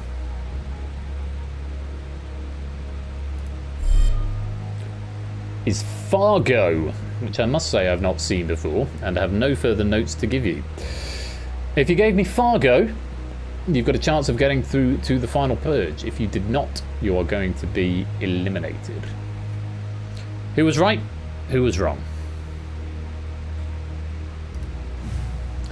Look at this. We have got 4 correct answers. Nordigoth, Clayton, BC, and JB, which together with AB Me makes a total of 5. We've also got Pyro's blue chair, just to confuse everything. Which means we are going to have our 5 finalists without the need to go to scores. But sadly, it does mean we have to lose Polister, Conradlac, Lupine, Silver Electron, Riff, Lingo, and Oni from the game. Twilight Zone, Stranger Things, The Outer Limits, Yellowstone, Westwood, Blazing Saddles, and Paranormal Activity, all incorrect answers. Good hustle to get to this point. Thank you all very much for playing, but I'm afraid it's the wrong answer at the wrong time, and you have been purged. Which means it's time for the final purge, because we have had 5 purge questions, and as it happens, we've got exactly 5 players left. Didn't quite get through 20 questions in the main game, so it doesn't qualify as a perfect purge pack, but 2 out of 3 criteria is pretty good going. Let's just confirm those finalists, just to be absolutely sure. It is indeed JB, Clayton, BC, Nordigoth, and AB Me. That's in reverse order of scores. AB Me qualifies highest with a score 14 out of 16 and 1 away on the tiebreaker. Nordigoth 14 out of 16 and 16 away on the tiebreaker. BC 13 out of 16 correct and 27 on the 27 away on the tiebreaker. Clayton also 13 but 46 away on the tiebreaker. JB with a score of 11 and 14 away on the tiebreaker. Academic at this point because there's only 5 of you left, but very well done, you 5. You are in the Purge final. Let's take a look at the leaderboard to see how everyone else got on. 16 questions were asked in total. Did anyone get all 16? Probably not, since everyone's been purged at some point. 14 does appear to be the highest score as far as I can see. AB Me, Naughty Goth, who else? Shapes, Toot, Clive on 13. So some good scores in there. 14 appears to be the highest, so very well done. Of course, you can play along, still continue playing along with the background game because pennies are available, and we'll show you your total question correct count, including the purge questions and the final questions of the last leaderboard at the end. But for now, we've got our 5 finalists. ABME, Naughty Goth, BC, Clayton, and JB. It's time for the final purge.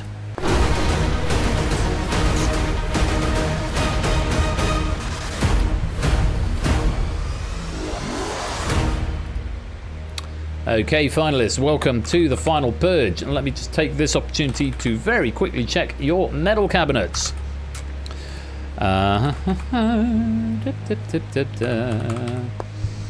So, AB Me has never won the purge. Naughty Goth has never won the purge. BC has never won the purge. Clayton has won the purge once. JB has never... What have you got there? Out. Come out from there at once. He's stolen his dog food lid. Out. Out from under the desk. Go on, go get over there. JB has not only never won the purge, JB has not won a medal at game night before. So JB, you could be going for your first game night medal tonight, and if your first game night medal is a purge medal, that's a big one. I got blessed with a certain category last night, says Clayton. Well, let's see if you can claim your second. Clayton looking for their second one. Everyone else looking for their first. So it's a refreshingly sort of final of newbies in a way. Not to say they may have been in the final before, but they've never won it. So we could have a first-time medalist tonight. Let's see what happens. Here's the rules. ABME, you are going to choose the order of play. You're either going to choose to go first or last. If you choose to go last, JB will be opening and will go in reverse order of scores or descending order of scores. You'll have that choice, and could you make that decision now, please? ABME is going to play first. Here's how it's going to work. I'm going to show you half a question. Based on that half a question, you have to decide whether to play or to pass. If you choose to play and then you are shown the full question, if you get it right, you can pick one of your competitors to eliminate. If you choose to play and you get it wrong, you knock yourself out. If you choose to pass it and the person you pass it to gets it wrong, then they are knocked out. If you choose to pass and the person you pass it to gets it right, then you are knocked out. Those are the 4 options available to you. Quick word of warning, if you're choosing to play or pass, obviously they begin with the same letter, so just double check that you are pressing the right button, and also bear in mind that the order the names are displayed on your devices will not necessarily be the same as they are displayed on the broadcast graphics. Naughty Goth has got a slightly strange name in game. I think everyone else has got a relatively easy to read name, but it might even show the Twitch names on there. So make sure you know who you are nominating if you're choosing to nominate. The Purgative, yes indeed. Right, best of luck, ABME. Based on half a question, decide whether you would like to play or pass. Here's half a question. The George Clooney.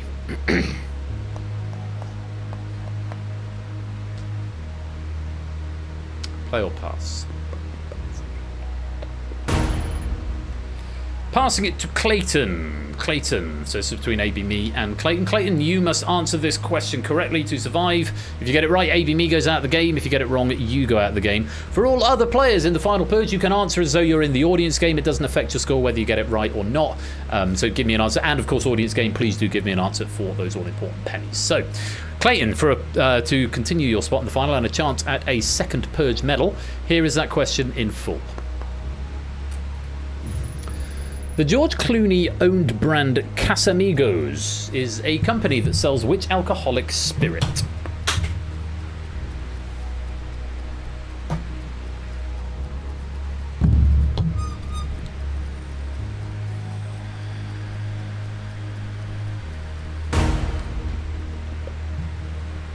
Time up. And answers from 4 of the hot seat players there. 4 out of 5. And the correct answer, I can say, AB Me, who passed this question, AB Me got this one right. But they passed it to Clayton. Did Clayton get it right? And what is the answer? It's tequila, and indeed they did. AB Me, you should have played.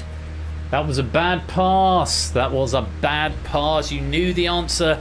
You could have chosen someone to eliminate. I won't embarrass you by asking who you would have eliminated if you got it right. But educated guess, they all count. Clayton, very well done. You have saved your spot in the game, and you've knocked AB Me out, who gets the famous grayscale background. But AB Me, thank you very much for playing. But you've been purged. We've got this problem again where if Naughty Goth gets eliminated, we won't know. That joke was hilarious last time. It's still not. It's still funny this time. It will never not be funny. Naughty Goth, you get the choice of the next question. Based on half a question, decide whether you want to play or pass. If you're going to pass, let me know who you're passing it to. BC, Clayton, or JB. Here is half a question. Homicides in the towns of... Choosing to play, not batting an eyelid, not blinking for a second, straight in choosing to play this question.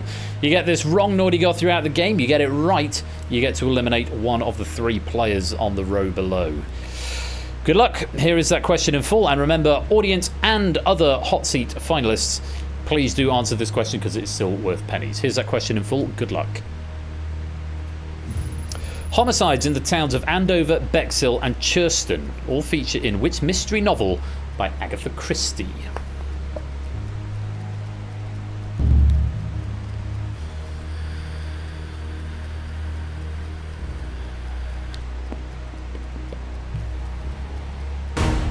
Time. I can tell you, all 4 hot seat players answered that time. Only one of them got it right. The correct answer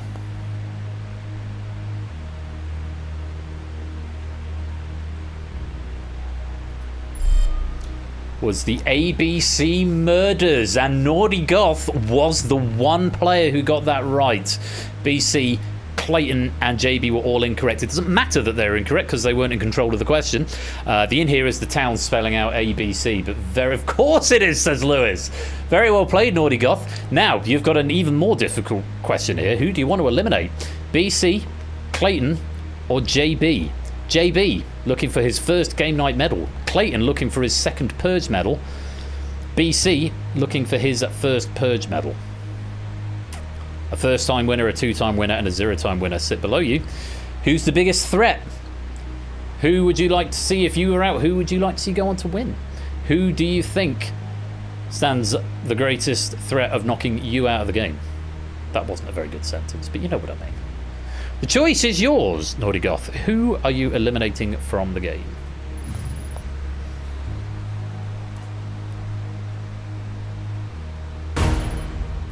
It is BC who has been chosen for the chop. BC, You know, that's how this game is played. Don't hate me, Ben, says Naughty. It's not. It's the most wholesome thing whenever players choose to eliminate another one. I'm so sorry. It's just how the game works. It's just me trying to turn you all against each other. And I mean, I would have offered diplomatic relations. Alas, it's just been revoked. Oh, no, that's diplomatic immunity, isn't it? Anyway. Send a friend request on Discord later. I can make up for it later on. Become chums. Unfortunately, for now though, that is the rules of the game. BC, thank you very much for playing, but I'm afraid you have been purged. Hang on, 3 players have been eliminated. Oh yeah, it doesn't do it. I have to go to that soundboard for that, don't I? Sorry, I'm gonna stop that now. I'm gonna stop that now. Right. We're going to move on. Clayton. Before we do that, it's... Oh no, it's unmuted alerts. I'll play that in a minute, JR. Yeah, remind me to unmute alerts at the end of the game. Clayton, you're in control of the next question. Based on half a question, decide whether you'd like to play or pass. Here is that half question. Inspector Lestrade and Dimitri. Clayton choosing to play. Let's see where this question goes. Very best of luck. Here is that question in full. Inspector Lestrade and Dimitri are all characters found in which 2013 video game set in the fictional country of Arstotzka.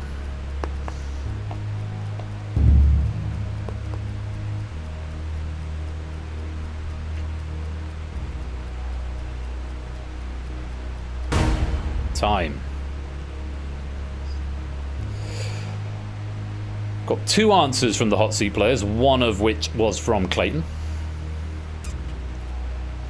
The correct answer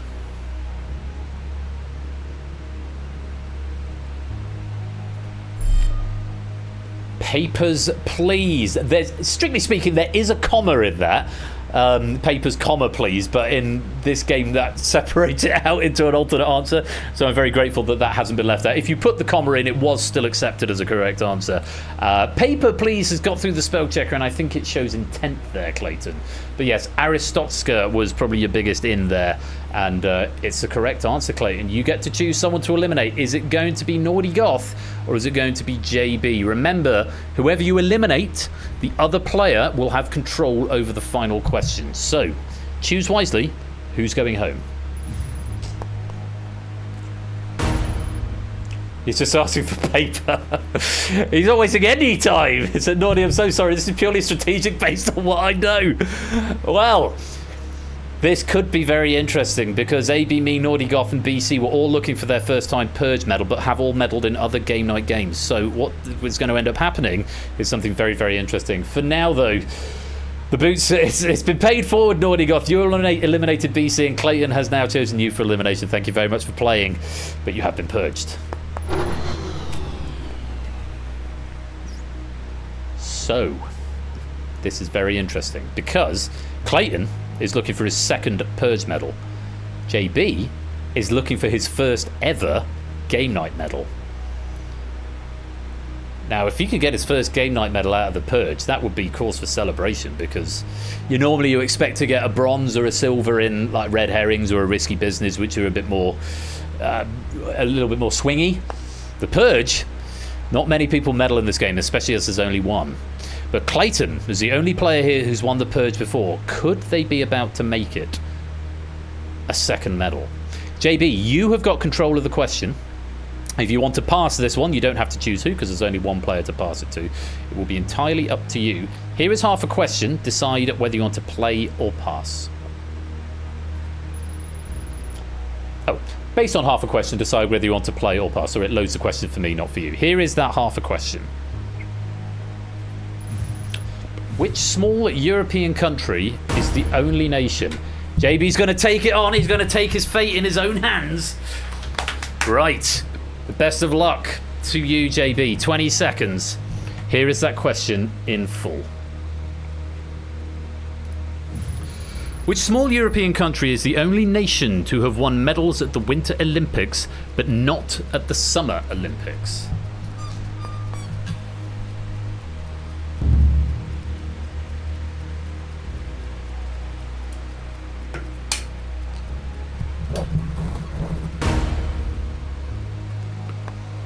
that is time.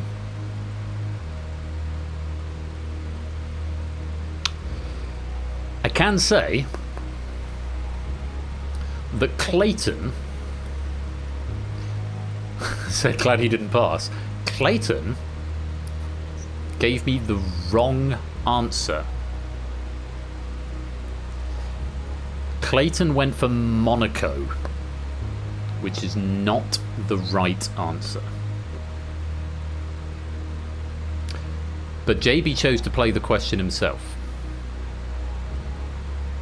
If JB has given me the right answer, he has just won his first ever game night medal. If he hasn't, Clayton's going to win his second Purge medal, despite giving a wrong answer to that final question. What was the correct answer? And what did JB say?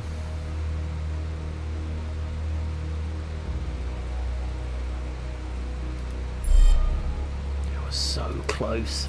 You were so close, my dude. It's the other small European nation beginning with L. It was Liechtenstein. They have 10 Olympic medals, all in alpine skiing. Luxembourg begins with an L, is in Europe and is famously small, but unfortunately that is not the right answer. Oh, JB, if you'd passed it, you could have had happiness. If you'd gone for the other L country, you could have had happiness, but alas, it's not to be. Valiant first appearance in the Purge final, but on this occasion, it is not to be. Thank you very much for playing, but you have been purged. Which means sneaking through by the skin of his teeth. Got that answer. Had that gone a different way, Clayton, you could have had, there'd have been some tears, I think, at that point. You managed to deflect AB Me's pass. You managed to eliminate Nordy Goth.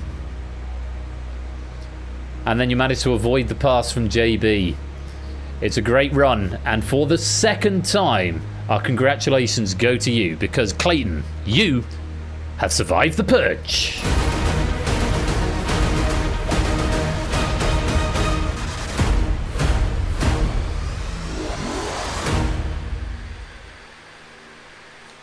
Not anymore, Nordy Goth. There was a thing. There was a thing in the old software for the Purge where you didn't select a play, you just typed into the chat and then I did it all. And I'd never said at any point you can't eliminate yourself. And so I followed that rule. I retroactively corrected it after the fact because it happened in a last two players situation. But you cannot eliminate yourself anymore. What a great ending to this episode of The Purge. Absolutely, Silent Marine. Can I express my thanks to Samster for a lovely pack of questions.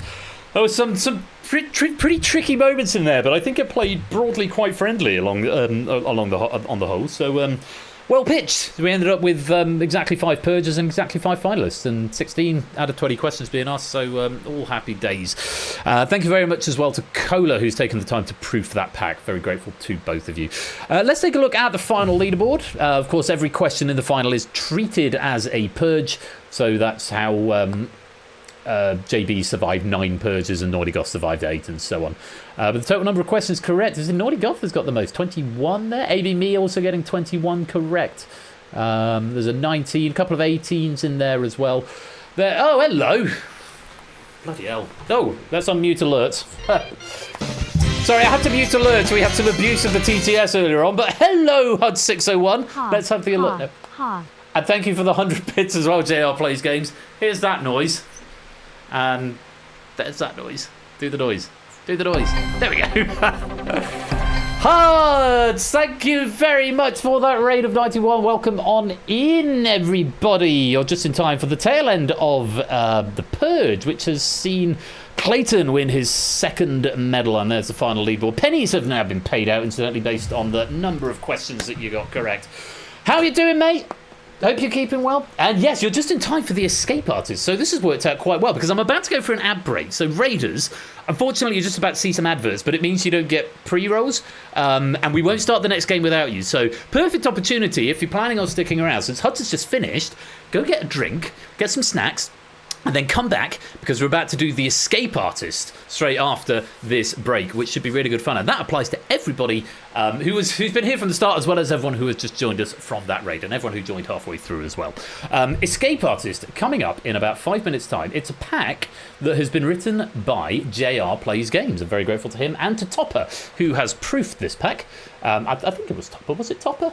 Was it Lewis? Was it Topper? No, it was Topper. Forgive me, I get my proofers mixed up. I love all my proofers. But yes, Topper's proofed this one. It's been authored by JR, and it's going to be coming up in about 4 minutes' time. So take this opportunity to go stretch your legs, get some snacks, get some drinks, nip to the loo. Huds, thank you very much again for that raid. We're here to escape. I've just noticed your raid message. But welcome on in, all of you. Huds, Raccoon Dog, Chezzy, Berry, Sonic Cannon, welcome all of you. Lovely to have you here. Do stick around for even more game night fun coming up very soon. Thanks again to Sam for that pack of the Purge, and congratulations to Clayton, because you have survived the Purge. I'll see you in a few minutes for the Escape Artist. Don't go away.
And coming up in just a few minutes' time, Game Night continues with the Escape Artist as written by JR, approved by Topper.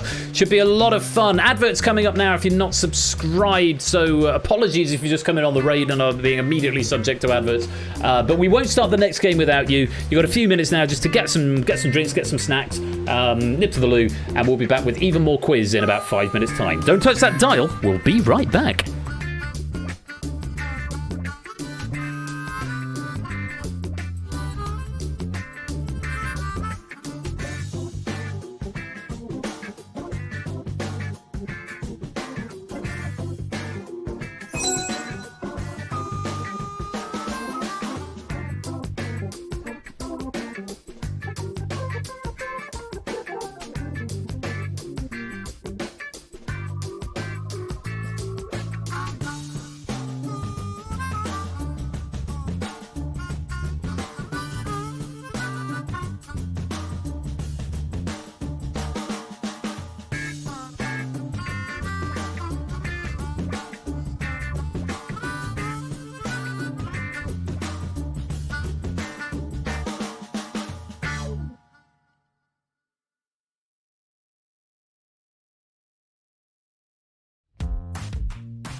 Take it bad, I'm not really shy.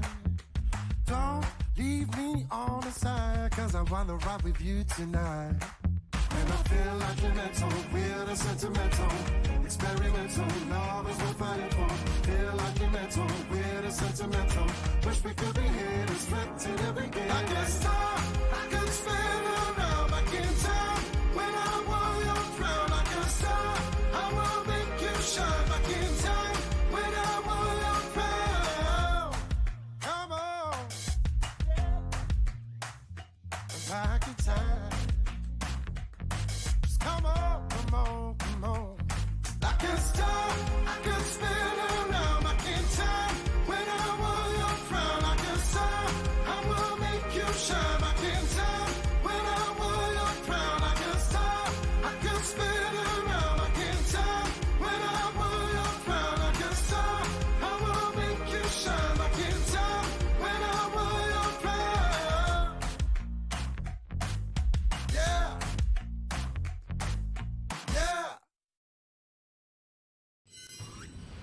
How are we all doing? Vertigo, Silver Electron, welcome both of you to the stream. Lovely to have you here. I've got some raid messages that I need to go through, and if you want to suggest a raid message, you can do it right there by putting a hashtag in front of your message, and then I'll pick my favourite later on, and all will be well. Well, I've not got much to do in the way of continuity, because I know Ash has just gone on to his summer break. I caught the very end of stream last night. We went to see 28 Years Later last night, which was good. Not as good as the first one, but it was good. It was a good way to pass the time. Cinema's got expensive, hasn't it? Last time I went to the cinema was to see Super Mario Brothers, and before that was probably Spider-Man. I go to the cinema like once every 2 years, but yeah. So anyway, I caught the end of the stream, and it all looked very, very wholesome. But yes, Ash going on to having a bit of a sabbatical to recover and regroup, and we wish him well, and we look forward to seeing him back at the start, probably around the start of the new academic year. I think he said at least 4, probably 6, maybe a little longer if he feels the need. But I'm sure he'll still be around. So because I know he's here, and of course Euroquision in September the 19th, got that coming up. On my own stuff, if you're just here on the Thursday stream, then welcome. Next Thursday, we've got Cryptex, Red Herrings and Spotlight. Very exciting. Cryptex by JR, Red Herrings by Lingo, and Spotlight by a bit of everyone. So if you're just here on the Thursday, that's what you've got to look forward to next week.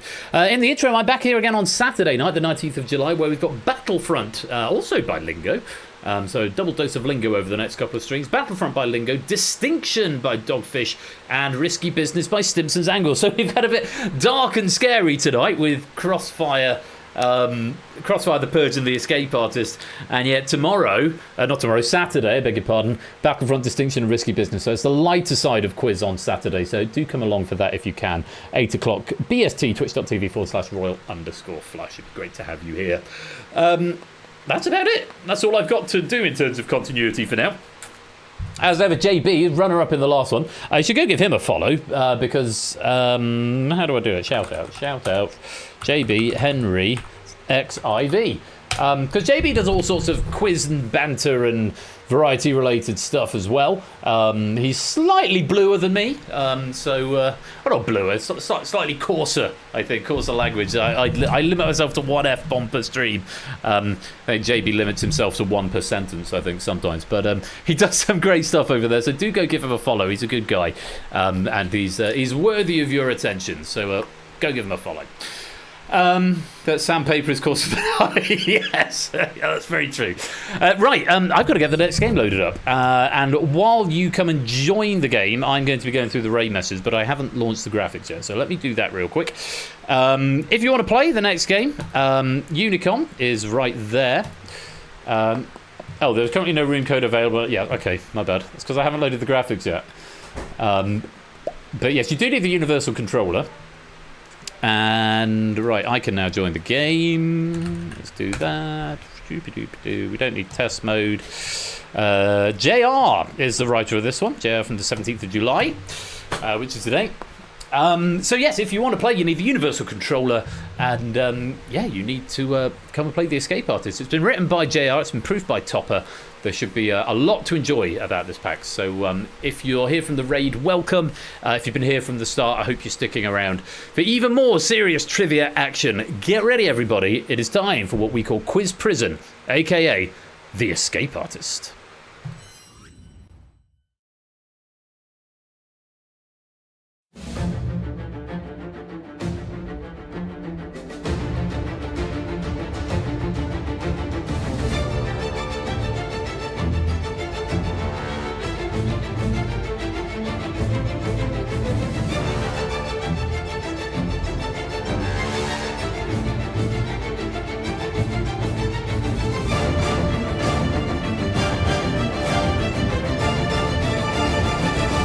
Welcome to the Escape Artist. NCDV is the room code. Room for 39 in this prison, any more than that. And it basically won't let you in. So please do come and join while I go through some of these raid suggestions. There were some good ones tonight. There's some very good ones tonight.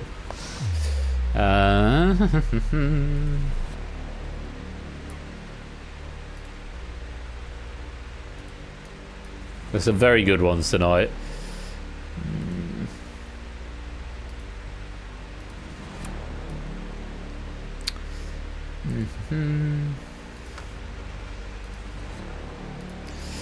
Oh, quiz prison overcrowding, yeah. Connecting to graphics. Where's your authorization code, Jack? I love it. That's amazing. That's brilliant. It's not the rudest we've had, but it's quite good. Connecting to graphics was sort of the subject of last stream. That's a new feature I've added in. So yeah, there's actually a little placeholder animation that I did in Unity now. Yeah, the quiz prison overcrowding. Right, I've gone through them. 29 in so far, room for 39, so room for 10 more. Quiz prison, yes, this is quiz prison. Hashtag Jack. That's a good one, I like that. God, I've got like 15. I'm going to have to filter those down even further later on.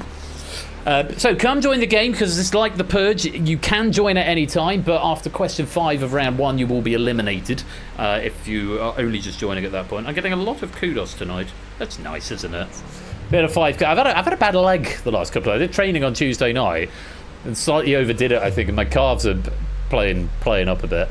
So I was going to go for 10K tonight, and I thought, I don't think it's going to happen. So I did a 5K just to get, because we barely walk. And yet I'm fine running, weirdly. So I just have to run everywhere from now on. But, yeah. Anyway, come and join this game. Who have we got? Me, Clayton, Clive, Lupine, Vertigo, Colin, Solomon, Oni, Pollister, Flyboy, Dan, Michael, Stimson's Angle, Prug, Shapes, Opsy, Mark, Matt, Vegan Claps and Gamer, Toot, Conradlac, Pyro, Huds, Naughty Goth, Cola, Nando, Woollyback, Silver Electron, Sapster, and BC. A reminder, this pack has been written by JR Plays Games. It's been proofed by Topper. And there should be much to look forward to. If you are just watching in the wings, you're very welcome to do that. Just to casually watch in the background. You don't have to actually join the game. You can just do the whole shout at the TV thing. Either is fine. Yeah, if you fancy a bit of quiz, though, I've got room for 9 more players in this cell. I'm going to give you 1 more minute. Well, 50 seconds. I'm going to wait for the second hand to get around to the top of the clock. So, yeah, 45 seconds. Come and enjoy the game. I'm not going to put the countdown on this time, though, because I'm not. I might put it on when it gets to 10 seconds.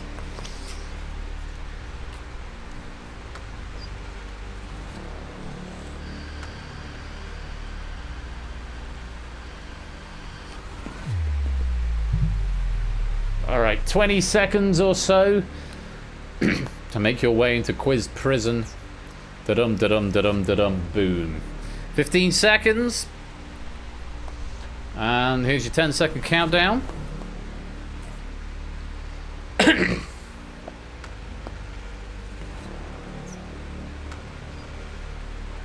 One. It seems to tie up with what the clock says. Good luck. Let's lock you in and see who the 30 players are in Quiz Prison tonight. That's Snubblewag. Indeed it is.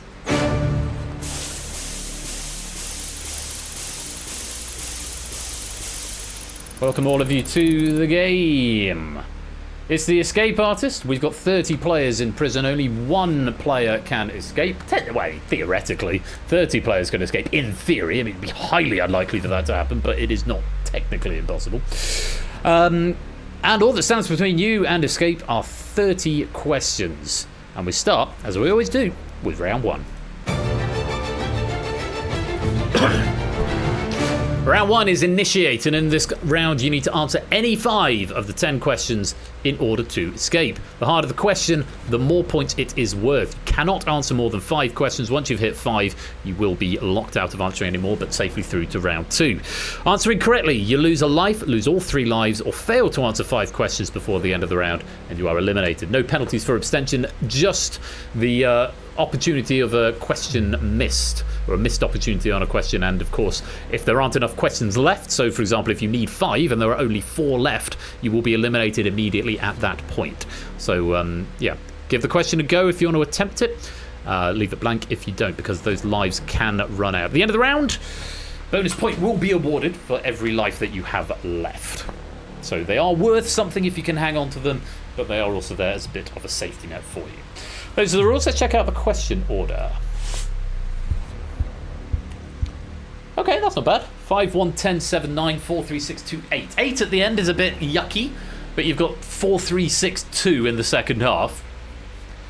I think that feels like quite a friendly little curve, but it means we're probably going to have a few late escapes. I'd be surprised if we get anyone escaping. I wouldn't be surprised. I think the chances are there's going to be more players escaping in the second half than the first. I mean, that's likely anyway, because you have to get 5 questions right in order to escape. But yeah, I think there might be a few question 8 and question 9 escapes tonight. Maybe 1 or 2 question 10s. We'll have to wait and see. So, very best of luck to you. It's up to you which questions you play, but the more points it's worth in theory, the harder the question is. 10 questions then in this round. This first one is worth 5 points. Just get the 6, 7, 8, 9, 10 for the lols. That would be good. That would be very good. I'll be very impressed with that. I don't think I've ever seen that happen before. Solar Espion, welcome to the stream. Lovely to have you. Good luck. It's Quiz Prison, aka the Escape Artist. First question is worth 5 points. Take a look at this. Oh no, don't take a look at this. That loads the question for me, but not. I forgot I put another cue on. My bad. I've got another cue. So now that means I can actually read the question before I show you. So this question's worth 5 points. Okay. Take a look at this. Question number 1 for 5 points. Which American whistleblower was played in a 2016 film by Joseph Gordon-Levitt?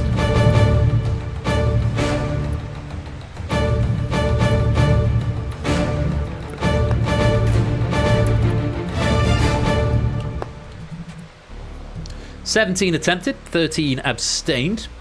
Yeah, sorry, I forgot that I've added an extra cue into this game, so I can actually see the question before it goes live and pre-read it, which might be useful in case there are long words. The correct answer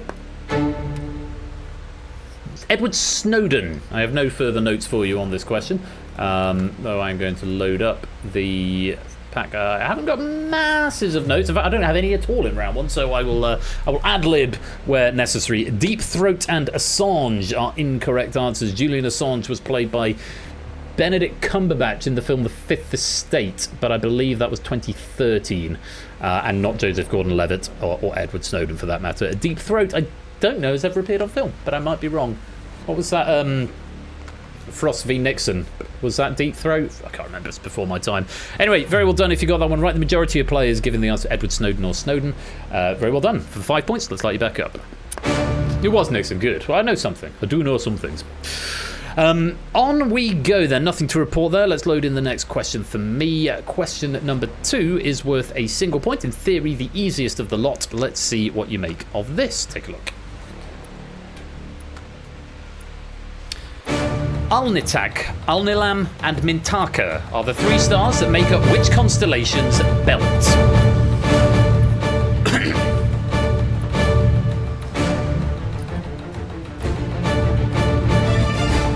Remember, you don't have to play. This is the easiest question of the lot. If you want to save the questions for more difficult ones later on, you can abstain. You don't have to play. You can skip the easy ones if you want harder questions. You can skip the hard ones if you want easy questions. Remember, you don't have to play. The correct answer is Orion. Solomon, phonetically plausible, so I will give you that. No drama there. Hallian, welcome to the stream. Long time no see. How you doing? Men in Black coming in clutch, absolutely.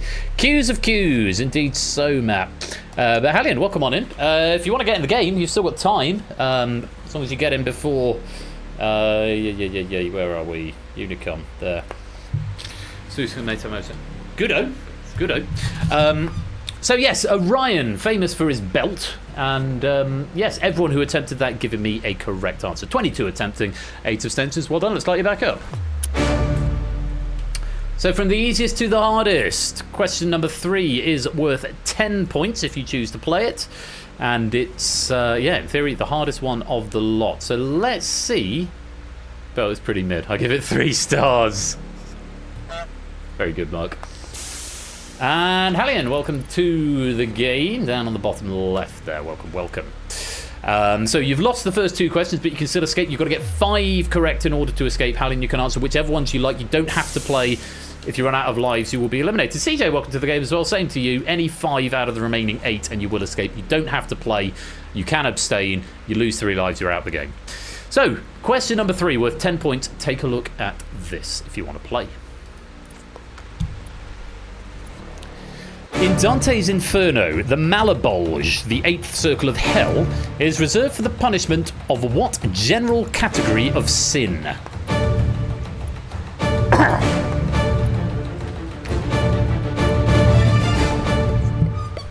Time. 8 players attempting there. The correct answer was fraud. Fraud. We also accepted counterfeit, grafting, seducing, or sorcery. We did not accept pride, sloth, adultery, murder, or lust. Murder is famously the 7th circle of hell, I believe, is where murderers go. That's why the 7th circle is always so renowned. I think it's the circle reserved for wrath. Is it wrath? Or is it murder? I've got to think back to that episode of QI where I learned everything about this. I once read a book called The 9th Circle.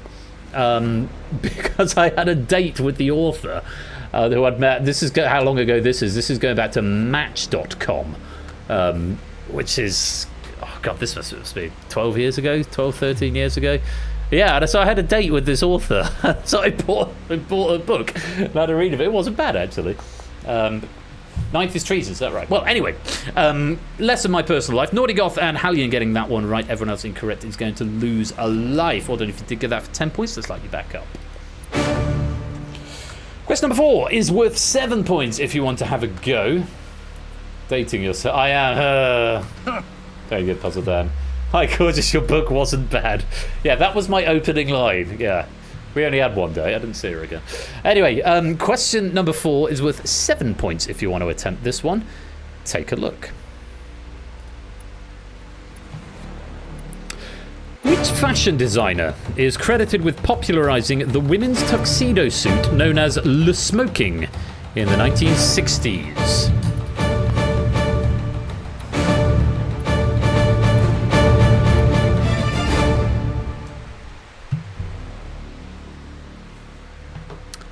Time.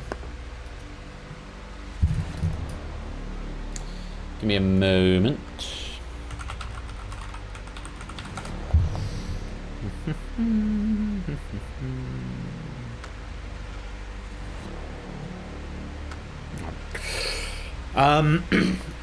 Where were we? Yes, which fashion designer is credited with popularizing the women's tuxedo suit known as Le Smoking in the 1960s? The correct answer was Yves Saint Laurent. We did accept YSL, Saint Laurent, or just Laurent on its own. Sorry, I've got to give that a thumbs up, Lewis. Hi, gorgeous, your book wasn't bad. But yes, Yves Saint Laurent was the answer. Incorrect answers: Gaultier, Westwood, Chanel, Coco Chanel, Westwood, Lennox, Dior, and Vuitton. Unfortunately, we cannot accept any of those. Very well done. If you did give me a correct answer and you've gone green, let's light you back up. Flyboy, your door's gone red. That means you are on your last life. Do tread carefully. One more incorrect answer, you will be eliminated from the game. Remember, you don't have to play. You only need 4 out of the remaining 6. So maybe abstention could be a valid strategy for you for this next question. Question number 5, which is worth 9 points if you give me a correct answer. Have a look. Let me know if you'd like to play. Here is the question. The 1831 woodblock print The Great Wave off Kanagawa is a famous example of what genre of Japanese art?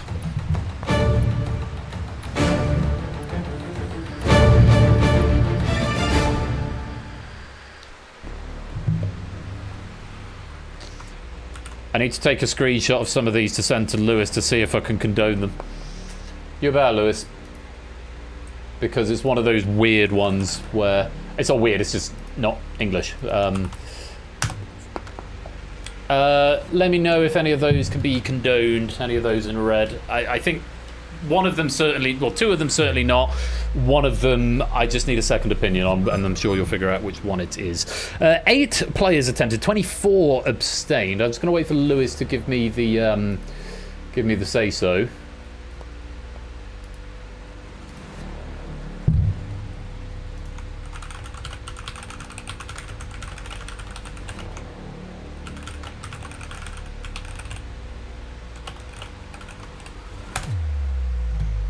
Sorry, just wait for Lewis to come back to me. I beg your patience, thank you. Yes, that one I'd figured out.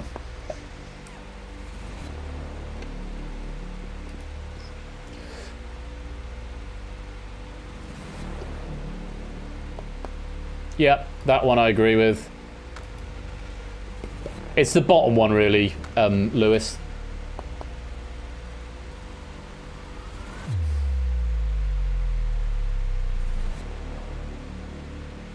There's one answer that I'm just waiting for Lewis to give an opinion on, but in the meantime, I'm going to reveal the correct answer. The 1831 woodblock print, The Great Wave of Kanagawa, is a famous example of what genre of Japanese art? For 9 points, the correct answer... Ukiyo-e. Ukiyo-e. I'm not quite sure how to pronounce that, but Ukiyo-e is the answer. 1, 2, 3, 4, 5 people getting that one right. There's 2 answers that came in, origami and sumi-e from Clayton and Oni, that I can't allow. There's one from Clive, which are actually ukiyo-e. Ukiyo-e. Okay, I've got to defer this back to JR. JR, can you give us a second opinion on that, please?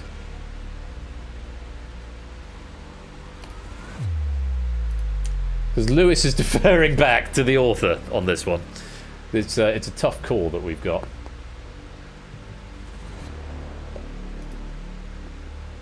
Okay. It's been ruled, Lewis, not to accept on the grounds that the phonetics are wrong. So we're not going to allow it. That was Clive's answer of Uki-O. U-K-E-O. Yeah, Mr. Syllable. So I'm going to allow that, Clive. Yes, we're allowed that word. But yeah, I thought I'd just check it because it was pretty close. But I think that's a fair ruling, and thank you for your integrity there, Clive, as well. So that is going to be a life lost.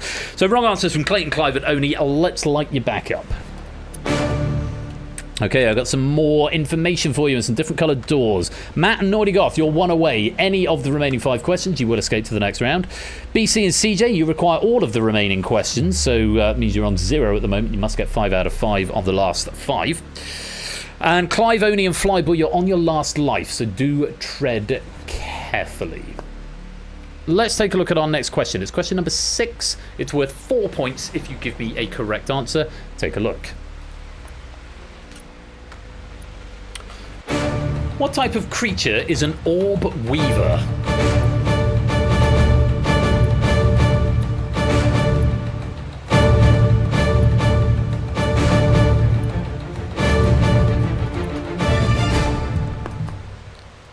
And that's time. 29 attempting that, just 3 players sitting that one out. The correct answer.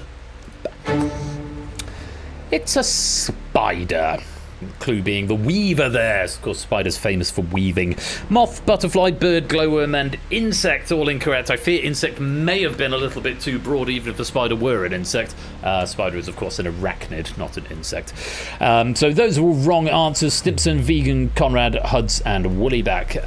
Matt was our first player to escape. Matt the Sprat on the bottom row, first player to get 5 questions correct. At the 6-point mark. Very well done indeed, Matt. You have escaped. We will see you in round 2. Let's light you back up. Clayton, Toot, and Naughty Garth, you are now 1 away from escaping. Flyboy, Stimpson's Angle, Vegan, Clapson Gamer, Conrad, Huds, Woollyback, BC, and CJ, you require all 4 of the remaining questions. Clive, Oni, Flyboy, Stimpson's Angle, Vegan, Clapson Gamer, Huds, and Woollyback, you are also on your last life, so do tread carefully. On we go to question number 7. This one's worth 3 points. 3 points if you want to attempt it. Here is the question. Take a look. What is the name of the pigment that is exclusively licensed to Anish Kapoor for artistic applications?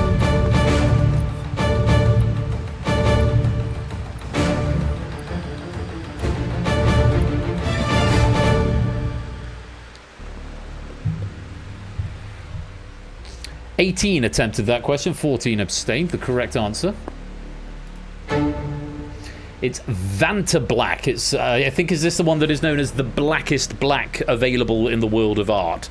Because I know there's others like the pinkest pink available as well. Vanta Black. We accepted it with or without space in between Vanta and Black. Henna, Ink, Super Lack, and Bean. All of those incorrect. Toot, you are the second player due for escape. Very well done. We'll see you in the next round. Flyboy, Stimpson, Vegan, Clapson Gamer, Conrad, Woollyback, and BC. Unfortunately, you are due for elimination. Either you're out of lives or there aren't enough questions left for you to escape. Thank you very much for playing, but I'm afraid it is the end of the road, and it's lights out.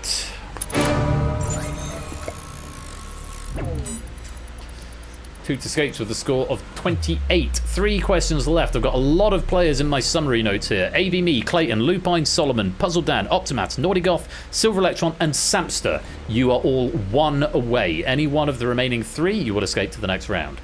Colin, Mark, Pyro, Huds, Cola, Fluid Fernando, and CJ. You require all 3 of the remaining questions to escape. Clayton, Clive, Oni, Pyro, Huds. You are on your last life. Tread with caution. Question number 8 is worth 6 points. If you want to play it, take a look. Let me know. Question number 8. The Rumble in the Jungle boxing match between George Foreman and Muhammad Ali was held in which African city?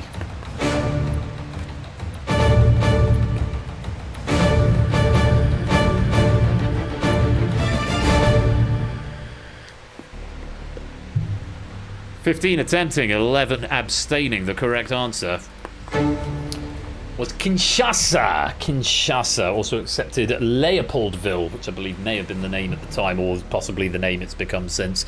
Yeah, wrong answers there. Brazzaville, DRC. DRC's a country. Pretoria's in South Africa, not in... well, it doesn't say it's not in South Africa, but Pretoria's in South Africa, and it wasn't in South Africa, I don't think. Where is Kinshasa? I don't actually know. Is it in South Africa? Changed to Kinshasa before the fight. Okay. Oh, DRC formerly Zaire. Oh, I see. That's why DRC. That's also why Zaire's coming in. Yes, which African city we were after. So DRC and Zaire from Vertigo and Pyropygmy, I beg your pardon, would be incorrect because that's the country we were after, the city. So yes. Puzzle Dango for Manila. It was the Thriller in Manila that you may have been thinking of there, mixing that one up. Hud's going for Johannesburg and Cola going for Sun City. All of them incorrect. Optimat and Nordigoth, very well done. You have escaped into round 2. We will see you there. Unfortunately, though, Colin, Pyro, Huds, Cola, and CJ, your luck has just run out. Thank you very much for playing, but it is the end of the road and it's lights out. Sorry, I was just reading the chat. They drink Mbongo. I'm not sure if that's racist. I feel like it's probably not, but it might be. Nordigoth escapes on a score of 31. Opsy escapes on a score of 19. Still got 2 questions to go. AB Me, Clayton, Lupine, Solomon, Oni, Dan, Michael, Shapes, Silver Electron, Samster, Hallian. 1 away. Either of the remaining 2 questions, you would escape to the next round. Clive, Vertigo, Polister, Prugs, Mark, Nando. You need both of them. Clayton, Clive, Lupine, Oni. You're on your last life. Very best of luck to you all. Here is question number 9. It's worth 2 points. Take a look. What word for a regular payment to an employee comes from the Latin word for salt?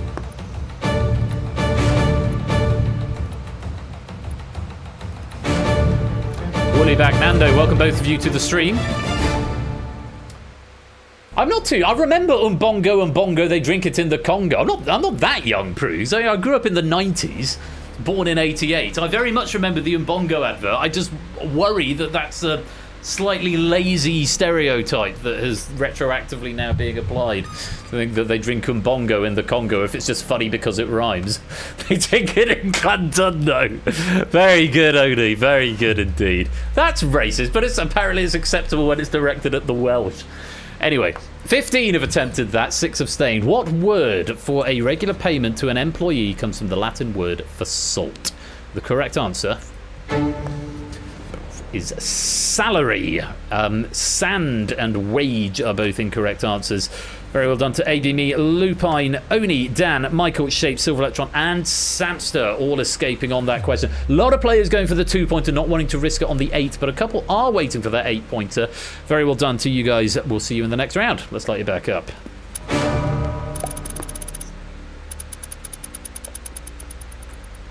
Yes, you have to mispronounce Clandundo for it to work. You drink it in Clandundo. Acceptable when it's directed at the Welsh. True story. So, Clayton Clive, you're on your last life. And Clayton and Clive, along with Vertigo, Solomon, Polister, Prugs, Mark, Nando, and Hallian, you must get this final 8-point question correct in order to escape to the next round. I wish you the very best of luck. It's question number 10. Take a look.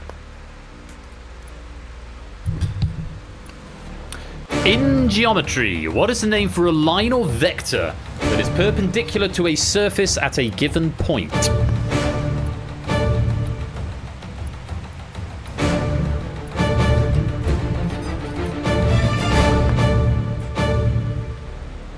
lot of late answers coming in there.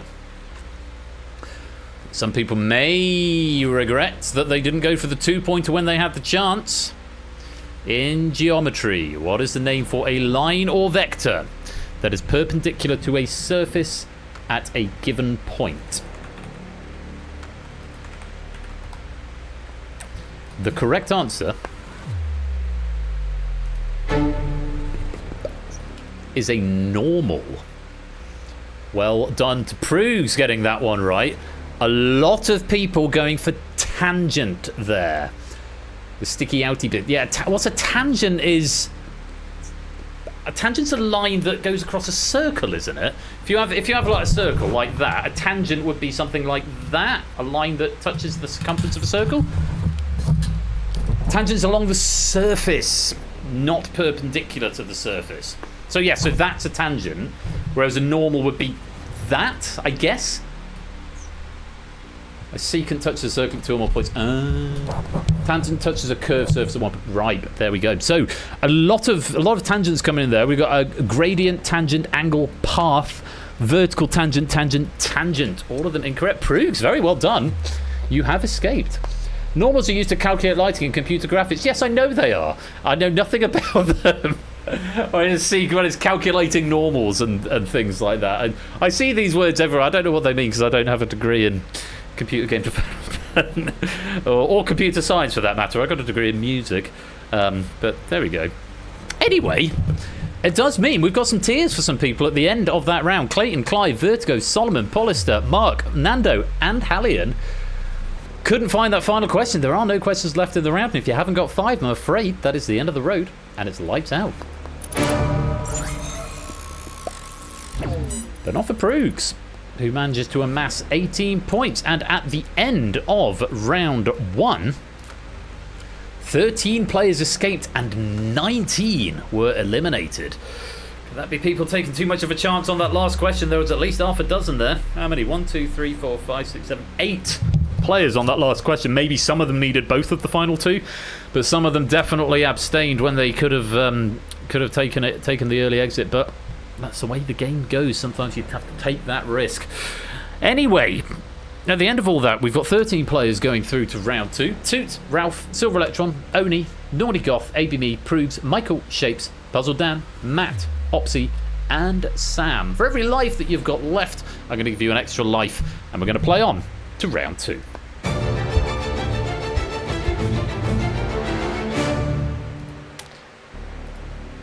Round 2 is called Sustain, and in this round you need to reach the target value in order to escape. Target is set as the highest score plus 15. Incidentally, if you've been eliminated, you can continue to play, by the way. I probably should have pointed that out before. It's still worth channel currency at the end of the game.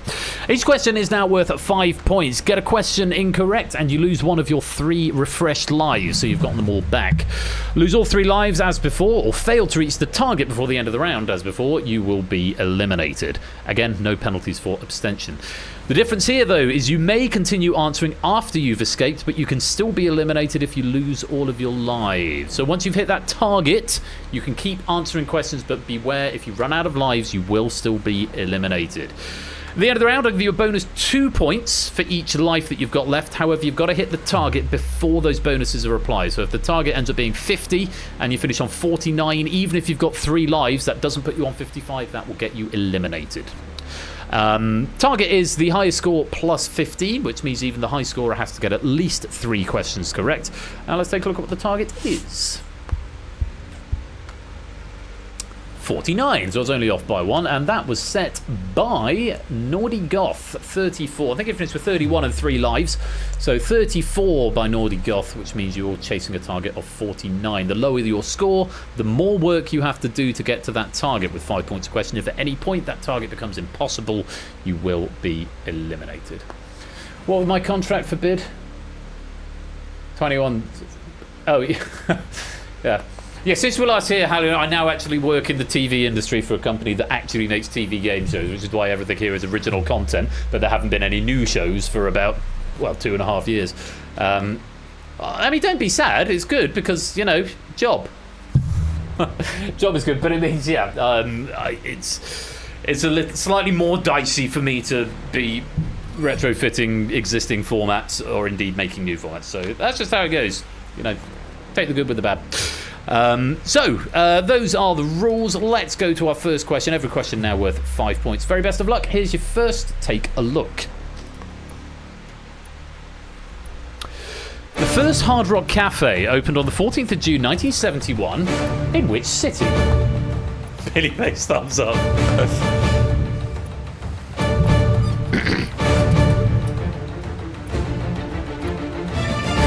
And if you don't know, you don't have to play.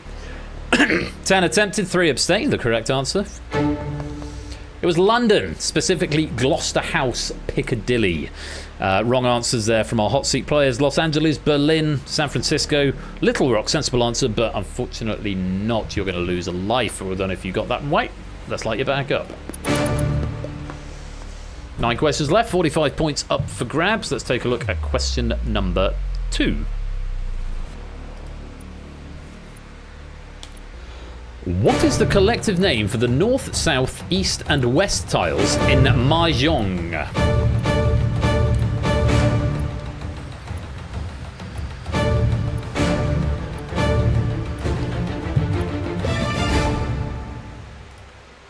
JRDMs?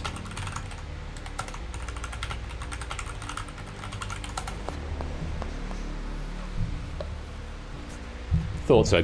Thank you, JR. What is the collective name for the north, south, east and west tiles in Mahjong? The correct answer is wins or honours. I will accept 4 wins. There are 2 players only in Lupin who put 4 wins, which I will accept if I can find you on graphics. There you are, 4 wins. Yes, and it's corrected both of them for me. Excellent. Yes, the 4 wins in Mahjong. I can't say I've ever played Mahjong. I don't know if it's a game I would like, but yes, the 4 wins for North, South, or honours for North, South, East and West. Very well done if you got that. Tadaru, welcome to the stream. Let's play on and light you back up. As the target creeps closer and closer, there's nothing to report at this point, so let's go on to question number 3 for another 5 points. Take a look at this. An ombrometer is used to measure what?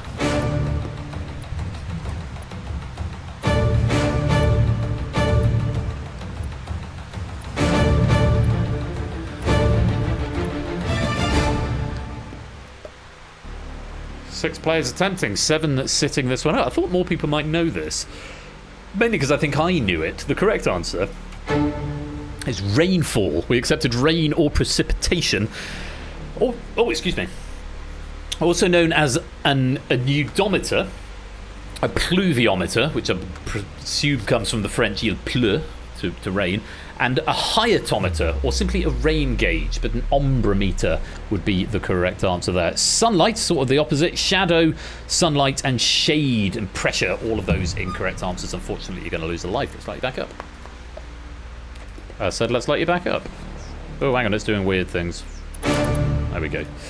Right, Toots, you're now 1 away. One more correct answer, you're through to the next round. ABME, Silver Electron, you now need all of the remaining questions in order to escape this round and prove you're on your last life, so do tread carefully. Question number 4, worth another 5 points.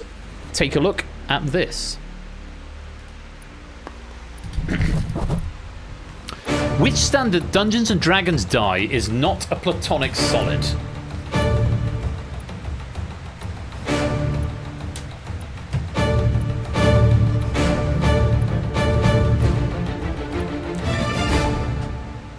And that's time.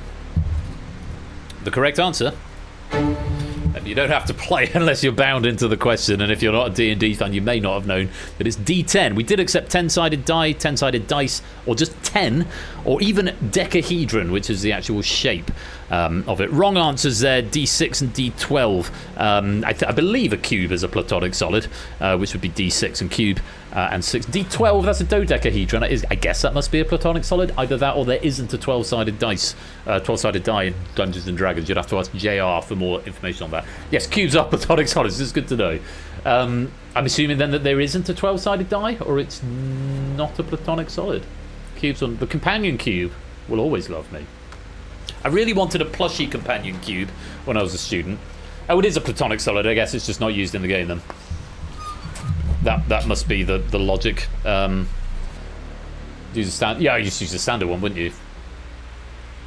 It's a pentagonal prism. That is definitely not a platonic solid. Then it's just not a dodecahedron. Thank you for clarity on that, Jay. I was just checking that we couldn't condone Silver Electron's answer because I'm afraid they are due for elimination. So I just thought we'd check that. But a pentagonal prism would not qualify as a platonic solid, unfortunately. So, unfortunately, yes, it does mean we have to lose Silver Electron from the game. Thank you very much for playing, but I'm afraid it is the end of the road and it's lights out. Pentagonal prism. It's like a prism, but pentagonal, I guess. It's a concept. No, they do not. No, it's as has been established, Naughty Goth, it's a pentagonal prism. Which is why it's not a platonic solid in Dungeons and Dragons. Or maybe, I don't know. It's the wrong answer anyway. JR's across the data, across the information. I don't know. I don't play D&D, so I don't know. I'm not very good at geometry either. Let's go on. Question number 5. Okay, why are you doing this, Q-Bar? Why are you being so strange at the moment? There we go. Question number 5, which is worth another 5 points. 2 to Naughty Goth, you're now 1 away. AB, me, Puzzle Dan, and Opsimath, you require all. Puzzle Dan and Prugs, you are on your last life. But didn't the question ask is not a platonic solid? So is a pentagonal prism not a platonic solid? Or is it a platonic solid? Should we have accepted that answer? Oh, right, okay, fine. It's a regular dodecahedron. Oh, the 10-sided is right. Pentagonal prism is the 10-sided. Yeah, pentagon makes sense because there's 5 times 2. Right, shut up and I'll get on with the quiz. Right, question number 5 for another 5 points. Take a look at this. Yeah, I'm there now. Thank you. Who was the first woman inducted into the Rock and Roll Hall of Fame?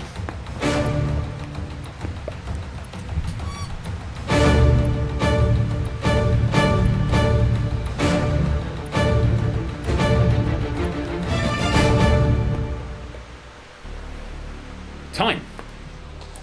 The correct answer is Aretha Franklin, the Queen of Soul herself. Yes, she was inducted in 1987.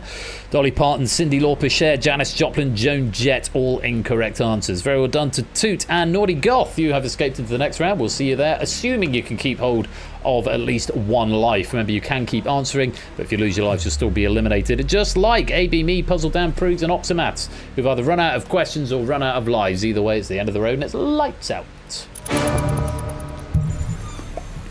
Maybe I need to clear my logs. Maybe that's why my Q bar's being a bit slow. Nah, it's probably fine.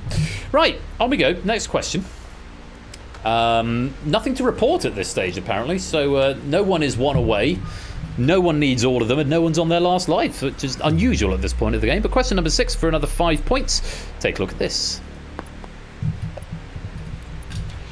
What was the name of Odin's flying horse in Norse mythology? Can you give me a pronunciation on this, JR?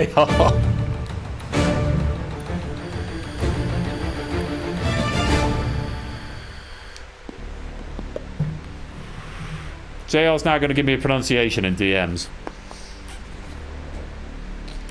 I said JR's now going to give me a pronunciation in DMs. Unless he's not. He's going to make me suffer. I'm good. I'm good for now. The fan fell off. You've got to answer. You need a standing one. One that just stands on the floor. Thank you.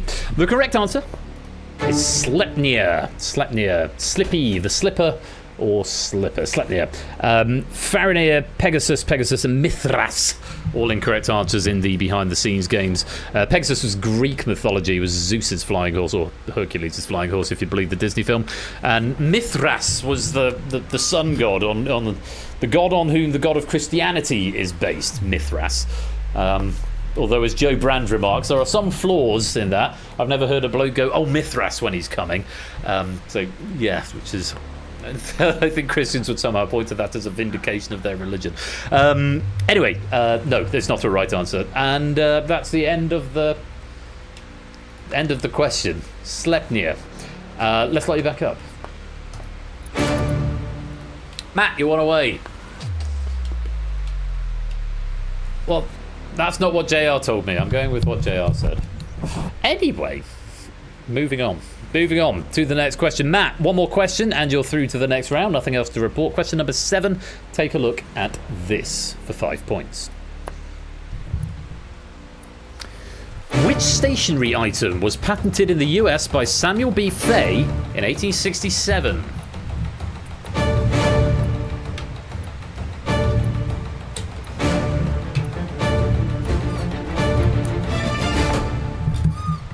That's time. Correct answer. It's the humble paperclip, and somehow we went from there to the paperclip assistant in Microsoft Office 1997. I think it first appeared. Yes, the paperclip, the humble paperclip. Wrong answers: pencil, stapler, pencil, and quite a myriad wrong answers in the background game, none of which were correct, unfortunately, but very well done. Naughty Goth getting that, extending your score in the escape zone. Remember, do be careful. Clippy is a legend. No, he is not. Seems you're playing a quiz. Would you like some help with that? Seems you're trying to write a letter. Would you like some help with that? No, fuck off. Annoying paperclip. There's my F-bomb for the stream. Let's light you back up. Mac, you still one away. Lupine, Oni, and Sam, you require all 3 of the remaining questions. And Lupine, you are on your last life. Answer is vibrator. Is that right, Cyberjohn? Welcome to the stream. Nice to have you here. I don't think the answer is vibrator, somehow. Let's load in the next question so I can have a look at it. And it looks like it's a nice, easy one for me to read. Question number 8 for 5 points. Take a look at this. Which US president survived 2 assassination attempts in 1975?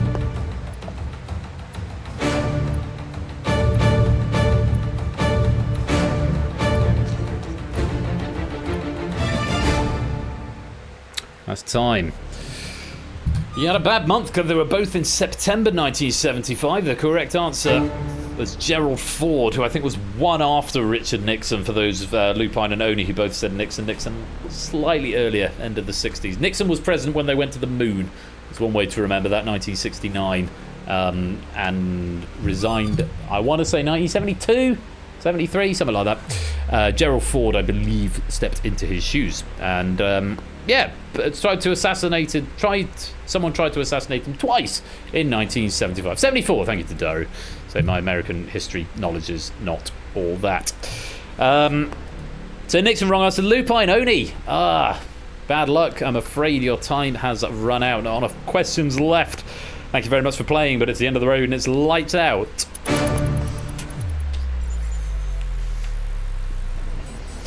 Michael, Shapes, Matt, you are 1 away from escaping. Sam, you require both of the remaining questions in order to escape. And we just got Toot and Naughty Goth having escaped so far. Let's see what we can do as we go to question number 9, also worth 5 points. Take a look. I like this question.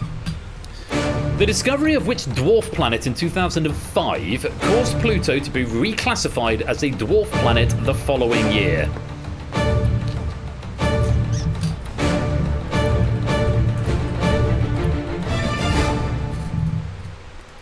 And that's time. The correct answer is Eris, E-R-I-S. For those saying Ceres, C-E-R-E-S, that's the dwarf planet in the middle main asteroid belt between the orbits of Mars and Jupiter. So that wasn't the one. Ceres, Planet X, Ceres, Maki, or Make, if you prefer. All of those incorrect answers. And what is Make? Make. Slightly smaller than Pluto, is the second brightest object in the Kuiper belt as seen from Earth. It takes about 305 Earth years for this dwarf planet to make one trip around the Sun. Was also discovered on 31st of March 2005. Let me just check this. Eris dwarf planet was discovered January the 5th, 2005. Both Eris and Pluto have a surface. Because Eris appeared to be larger than Pluto, NASA initially described it as the solar system's 10th planet. This, along with the prospect of other objects of similar size being discovered in the future, motivated the International Astronomical Union to define the term planet for the first time. Under the IAU definition approved on August 24, 2006, Eris, Pluto and Ceres are dwarf planets. So it was the discovery of Eris that kick-started that, not Maki, unfortunately. So there's a little bit of extra research there. It does mean, though, Michael, you've escaped into the next round. Congratulations. But unfortunately, Sam, it's not to be on this occasion. Thank you very much for playing. But it's the end of the road and it's lights out.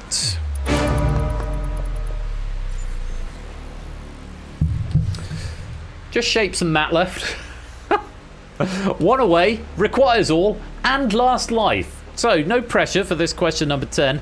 You get it right, and you get to play round 3. You get it wrong, and you will be out of the game. Very best of luck to you both. Here's question number 10. I think you'll get the shot. In which substance was Han Solo encased in towards the end of The Empire Strikes Back?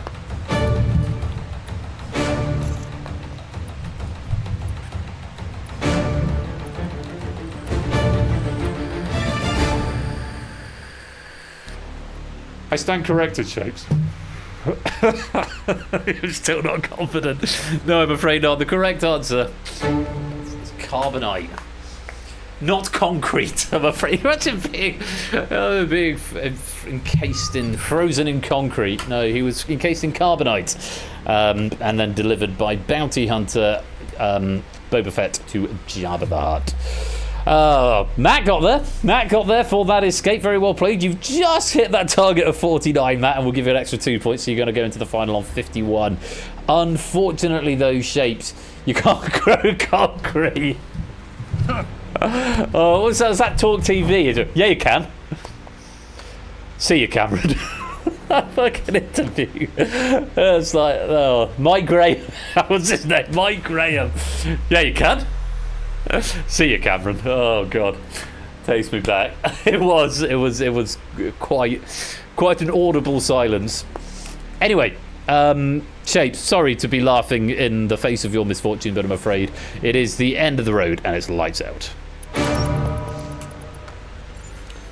Which means we've lost another 9 players and just 4 go on to the final of this week's Escape Artist. Matt on 49, Michael on 51, Nordigoth on 64 and Toot on 66. A very cosy little final with just the 4 players. For every life you've got left, I'll give you an extra 2 points, and let's go to that final now.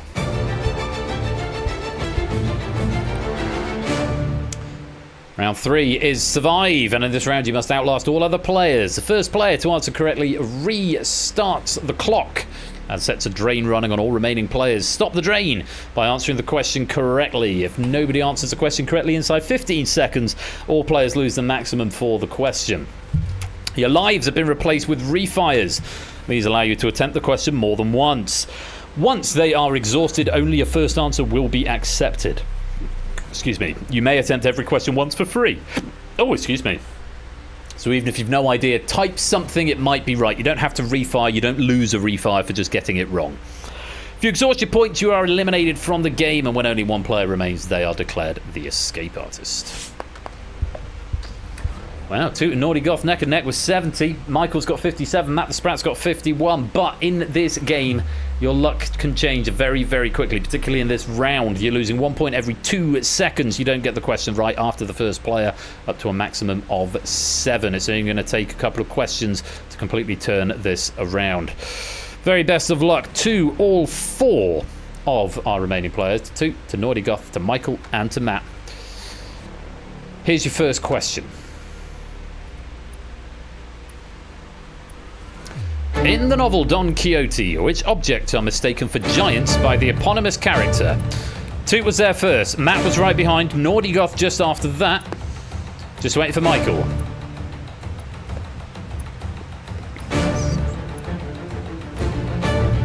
Not that one. Electing for a pass. Not the answer. All four did attempt. The correct answer was windmills. Windmills. Michael going for a pass. Incidentally, Mike, if you really don't know, then there's you know, typing pass probably won't help you. I mean, it might be right. It's happened before once on the chase. But yeah, windmills was the correct answer. Toot was the first to answer that. Oh, good. I've added that to my log. Then it was Matt, then Naughty Goth, but all of them retaining the same score they started on, so all coming in within that first sort of time before the first tick. Well played. Let's light you back up. Matt jumps up to third place. Michael slipping down to fourth. Naughty Goth and Toot still out in front with 70 apiece. On we go. Question number 2. Archie Moore was a world champion in which sport between 52 and 62? Toot's got there first. Clock's on. Naughty Goth has got there. Michael's in and wrong. Refire's available, Michael, if you want to have another go. Sometimes, though, when the clock is so low, it's not worth playing that refire because you're only saving yourself 1 point at the cost of a refire. So once it's beyond halfway, it may not be worth using the refire. Until you're into the last couple of questions, then it might well be. Correct answer was boxing. Just Toot and Goth getting that one. He's the longest reigning world light heavyweight champion of all time. Very well done. Let's light you back up. Toot with a clear lead now of 70. Naughty Goth on 68. We're missing out on the nice score. What a shame. Matt is still in third with 44. Michael with 43. Let's go on to question number 3. Which was the last territory to be created and officially join Canada? Toot's got there. Clock's on. Goth has got there. Matt's in and wrong. Refire's available.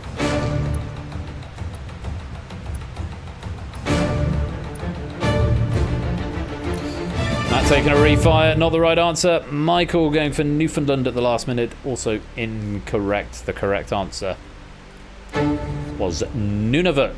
Nunavut. Toot got there first. Naughty Goth got to Nunavut. Matt going for Northwest Territories and then Nova Scotia, both of them incorrect. Michael just going for Newfoundland, also incorrect. Let's light you back up. No change to the positions, just Naughty Goth dropping another point, Matt and Michael dropping another 7. We're increasing the drain rate up to 1 point every second now, up to a maximum of 15 points potentially being lost on this question. Very best of luck to you. Here it is. In traditional British imperial measurements, which large cask holds approximately 63 gallons of wine or 54 gallons of ale? Naughty Goth has got there. Toot was wrong. Refire's available. He's got there on a refire. Not that one, that.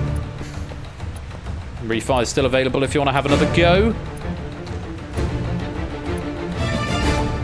And that is time. Toot and Goth tying it back up again at the top. One abstention coming there from Michael. The correct answer is a hogshead. Toot getting there on a refire. He went Firkin first of all, then hogshead. Goth technically has the lead now because he's got 3 refires over Toot's 2. Matt going for ton, also not the correct answer. Let's light you back up. Toot and Goth tied at the top. Matt and Michael 22 and 21 as we come to question number 5. Take a look at this. I like this question. I know the answer to this one. Beethoven's Symphony number 6 is also known by what other name? Toot not wasting any time. Clock's on. Goth has got there. Matt's got there. And Michael is not attempting this one at all. All 3 getting them without refires of the ones who did attempt. Michael leaving this one out. The answer is the Pastoral Symphony. For those of you who are interested in the answers that came in the chat, Eroica is number 3. Choral is number 9. And Fugue in D is not a symphony. That's a different piece of music, probably more commonly by Bach, although lots of composers wrote fugues. The Moonlight Sonata, as the name suggests, is a... Oh, you've said Moonlight Sinatra. I'm assuming you're trying to be funny. But yes, as the name suggests, the Moonlight Sonata is a sonata, not a symphony. It's also number 13? 14? So that's my girlfriend, she'll know. Anyway, it's Pastoral Symphony. Ba, ba, ba, ba, ba, ba, ba, ba, ba. Goes like that. Let's light you back up. Michael and Matt, you're in peril. If you get this one wrong, you'll be out of the game because you have got less or fewer points than the maximum drain, so you must get this one right. Toot reasserts his dominance, 67. Goth is in second with 61. I assume you're trying to be funny. Sound like a teacher when you say that. Let's go on to question number 6. Take a look at this. To turn a black velvet cocktail into a poor man's black velvet, what would you use in place of champagne? Wrong answers from Goth and Michael. Another wrong answer from Goth. Another wrong answer from Goth and Michael and Matt. And that's time up. We haven't had a sausage for a while. Lots of attempts coming in. Goth attempting that 3 times. He's burnt through 2 refires there. Michael attempting it twice, using up 1 refire. Matt using up no refires, but did attempt the question. Piss. No. Correct answer. Answers came in whiskey, gin, lager, beer, vodka, and prosecco. I mean, you wouldn't replace it with whiskey. The equivalent of whiskey compared to champagne would be significantly more expensive. The correct answer is cider. Cider was the answer. You're all going to lose the maximum drain rate, including Toot, who didn't even attempt this question, so he hasn't gone red. He probably should go red. He probably should go red. He probably should go red. Abstaining players in R3 of TEA, when nobody gets it, should probably still... Yeah, probably still go red. Should be a 1-line change. I'm afraid it does mean, Michael and Matt, you were in peril, and I'm afraid I think you're about to be eliminated. Oh, there's 2 cues for that. No, there's not. Just 1. Thank you very much for playing. It's the end of the road, it's lights out. And then there were 2. Toot and Goth, 52 and 46. Hey, you did well. You did better than most players, Matt. He's through 25 questions, which is no mean feat in this game. It's a battle between these two then, still on a drain rate of 1 point per second. Naughty Goth has used up a couple of his refires. I know Toot's used 1 as well. Let's take a look at what question number 7 brings. Take a look at this. What is Shakespeare's shortest tragedy by number of lines? Not that one. I think that's second shortest. Goth has got there. Pressure on Toot now, as we could get a conversion here.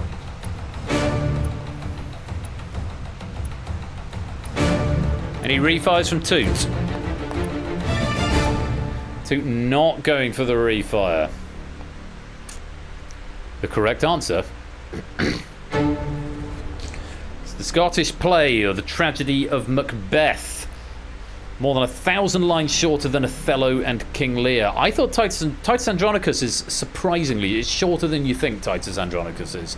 So, yeah, I Toot went for Titus Andronicus, but unfortunately not the one. Shortest comedy, or the shortest of any of the plays, is, I believe, the Comedy of Errors. Is it the Comedy? I think it's the Comedy of Errors, which is like shorter than all of them. It's only about half an hour long. Anyway. Yes, I think Comedy of Errors is the shortest. That sounds familiar to me. Let's light you back up. Goth takes a clear lead now, 46 to Toot's 37. We're going to increase the drain. No, we're not going to increase the drain rate because I changed the rules. It's still going to be 1 point per second. As we go to question number 8, take a look at this. Which actress won an Oscar in 2017 for the same role in the movie Fences that she won a Tony for in 2010? Unsurprising to see Toot get this one first. Goth has got there as well. Clock's off.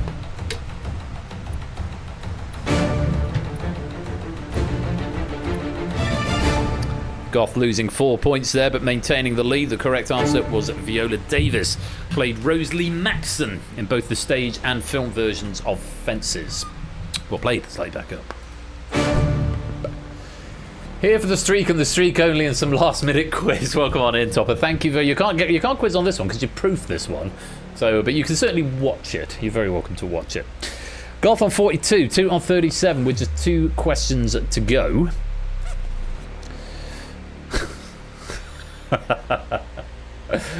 I've just gone through. I know. I'll say this joke at the end. Question number 9. Take a look at this. Wait! Don't go. Which mathematical prefix refers to 10 to the power of 18? Second reference to that tonight. Goff is there. And Toot is quaking.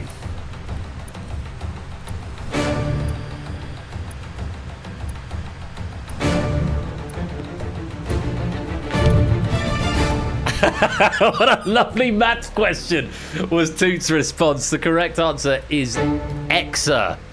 I was going to remark on the comedy of having an Oscars question followed by a maths question, which is like Toot's favourite category followed by his least favourite category. Exa is the correct answer. What a lovely maths question. It's the second time we've had 18 referenced in tonight. So we had, of course, the quintillion question earlier on as well. And Topper, welcome to the stream. It's the right answer, though, from Naughty Goth. He's got a 20-point advantage as we go into question number 10. But of course you are both in peril because the rules for this question is 1 point every half a second up to a maximum of infinity. What that means in real terms is that if neither of you get it right, we'll turn both your clocks on and count them down while you try and work out the answer before your points run out. If Toot gets it first, Goth, you'll have 10 seconds to get the answer before you drop below him. If you can get the answer within 10 seconds of Toot getting the correct answer, then you can still win the game. Naughty Goth, if you get it first, then you've won the game straight away. Neither of you get it, we'll all watch with great anticipation. Very best of luck to you both. Here is question number 10 of 10.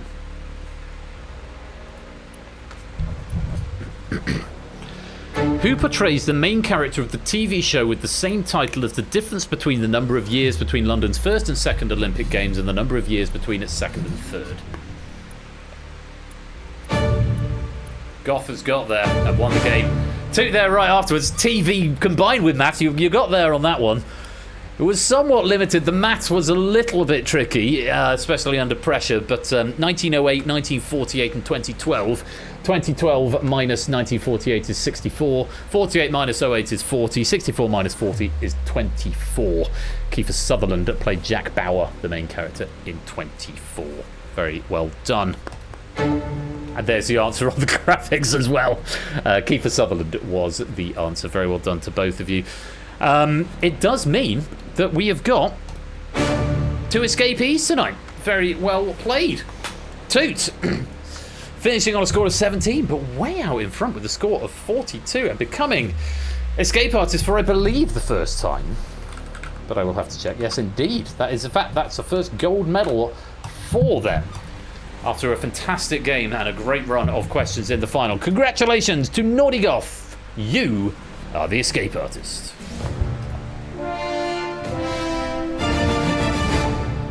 Off he pops. You can feel what it's like to stay in jail with the light on. Ah, good game, everybody. JR, thank you very much for those questions. Topper, thank you very much for proofing as well. And let's take a quick look at that final leaderboard and we'll add those pennies on for you. 20 questions out of 30 for Escape Artist. Toot getting 19, Ralph 13, AB Me 12, Solomon 12, Michael 11. There is a bit of a gap there between those two at the top. Matt on 11 as well.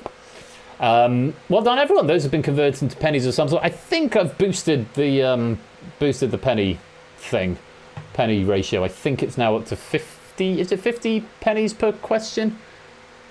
50, yeah. Sounds like something I would have done. Hooray! Hooray! Hooray! And they've all been credited to the bank, which is excellent. I'm going to roll the credits and then I'm going to go back to the camera just to wrap up before I pick a raid message and a raid target. We've got Flage on, we've got JB on.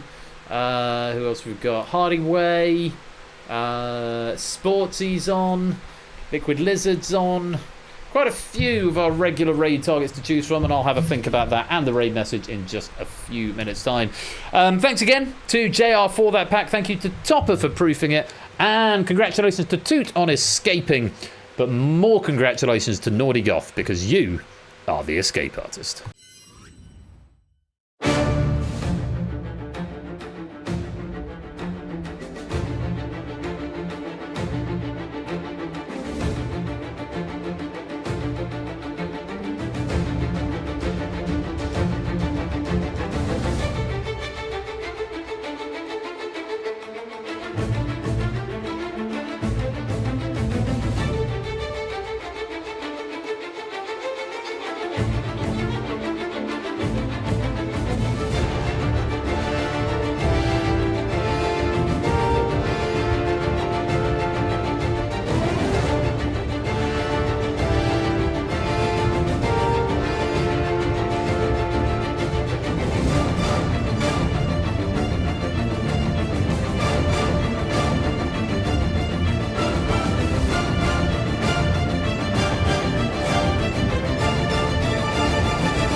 Oh, not that one. Let's go to that one, shall we? Well, congratulations to Naughty Goth there. A great performance in the Escape Artist. And thanks very much. Again, to JR for providing the questions. I hope you all had fun with that game and with game night in general tonight. Just a reminder that I'm going to be back on Saturday with Battlefront, Distinction and Risky Business. I'm here next Thursday as well with Cryptex, Red Herrings and Spotlight if you're just here on the weekday stream. So yeah, do pop along for those, pop in your diary. Something I mentioned in the Discord the other day, by the way. So the season finale of season 19 is going to be episode 498, right? I'm very tempted to squeeze an extra episode in somewhere, possibly on the week where I've scheduled, the Thursday of the week where I've scheduled not to stream. I might try and be here, so that it can be 499, with a view to episode 500 being the opening episode of season 20. I don't know what I'm going to do. I don't think I've got the headspace or the wherewithal, nor the time for that matter, to organise another big charity stream, and it's only been a few months since the one we did in March. But it does tend to end up with this game night's 5th birthday party, and the one the year before was the 400th episode. So 500th episode I knew was on the horizon. I'm thinking about doing some sort of tournament stream to kick off, season 20.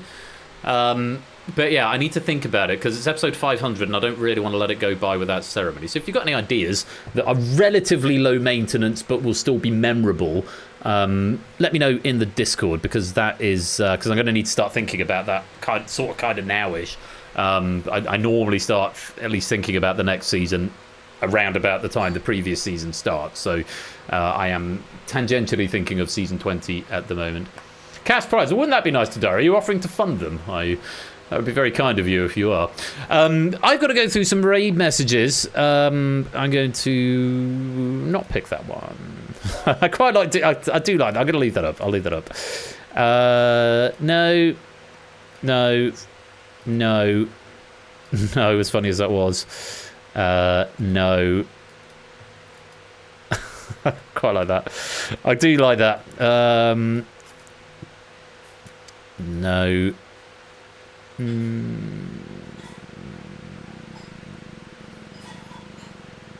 No. How many of it? I've got quite a few here. It's been a good night for raid message suggestions tonight. There's a lot to choose from. So I'm going to give JR some pennies for Triumvirate of Terror. ABB for I don't want to touch the inspector. I quite like that. Oni for please don't give Ben money. And Lupine for Oni, King of Beers. I don't think this one can win, but I do like this one. Do you have a flag? From Clayton. And Bongo, they drink it in Llandudno. I quite like that. Can you grow concrete? By Mitre Raider. I assume you're trying to be funny by AB Me. That gets some pity pennies as well. I've got it down to 2, and I'm really struggling between these two. Really struggling. So I'm going to ruminate whilst I sort of mop up the final fragments of this stream. Thanks again to everyone for coming out tonight, to all the writers this evening. Thanks to BC for Crossfire, to Sam for the Purge, to JR for the Escape Artist, as well as to Topper and to Cola for proofing the latter two as well. I hope you've all had fun. I'm going to be back, like I said, on Saturday with even more quiz and even more fun. And, yeah, who should we raid? Has JB got sound on? That's what better we raid JB. He's never got sound on. Has he got a mic on tonight? It sounds like he's got a mic on. So we could raid JB. Sportsy's doing Dr. Mario. Sportsy didn't have a mic last time. And then there's an advert at the moment.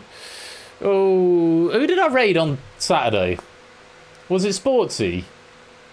Which means it's I think I raided Sportsy on Saturday, so I think it must be turned for JB to have a raid. So let's go and raid JB. I did. Thank you for yeah. I like to share the love. So I think we're going to go raid JB Henry XIV, who's playing Stepmania, which should be a lot of fun. Of course, both Sportsy and JB big friends of the community. So let's get a raid up and running for JB Henry.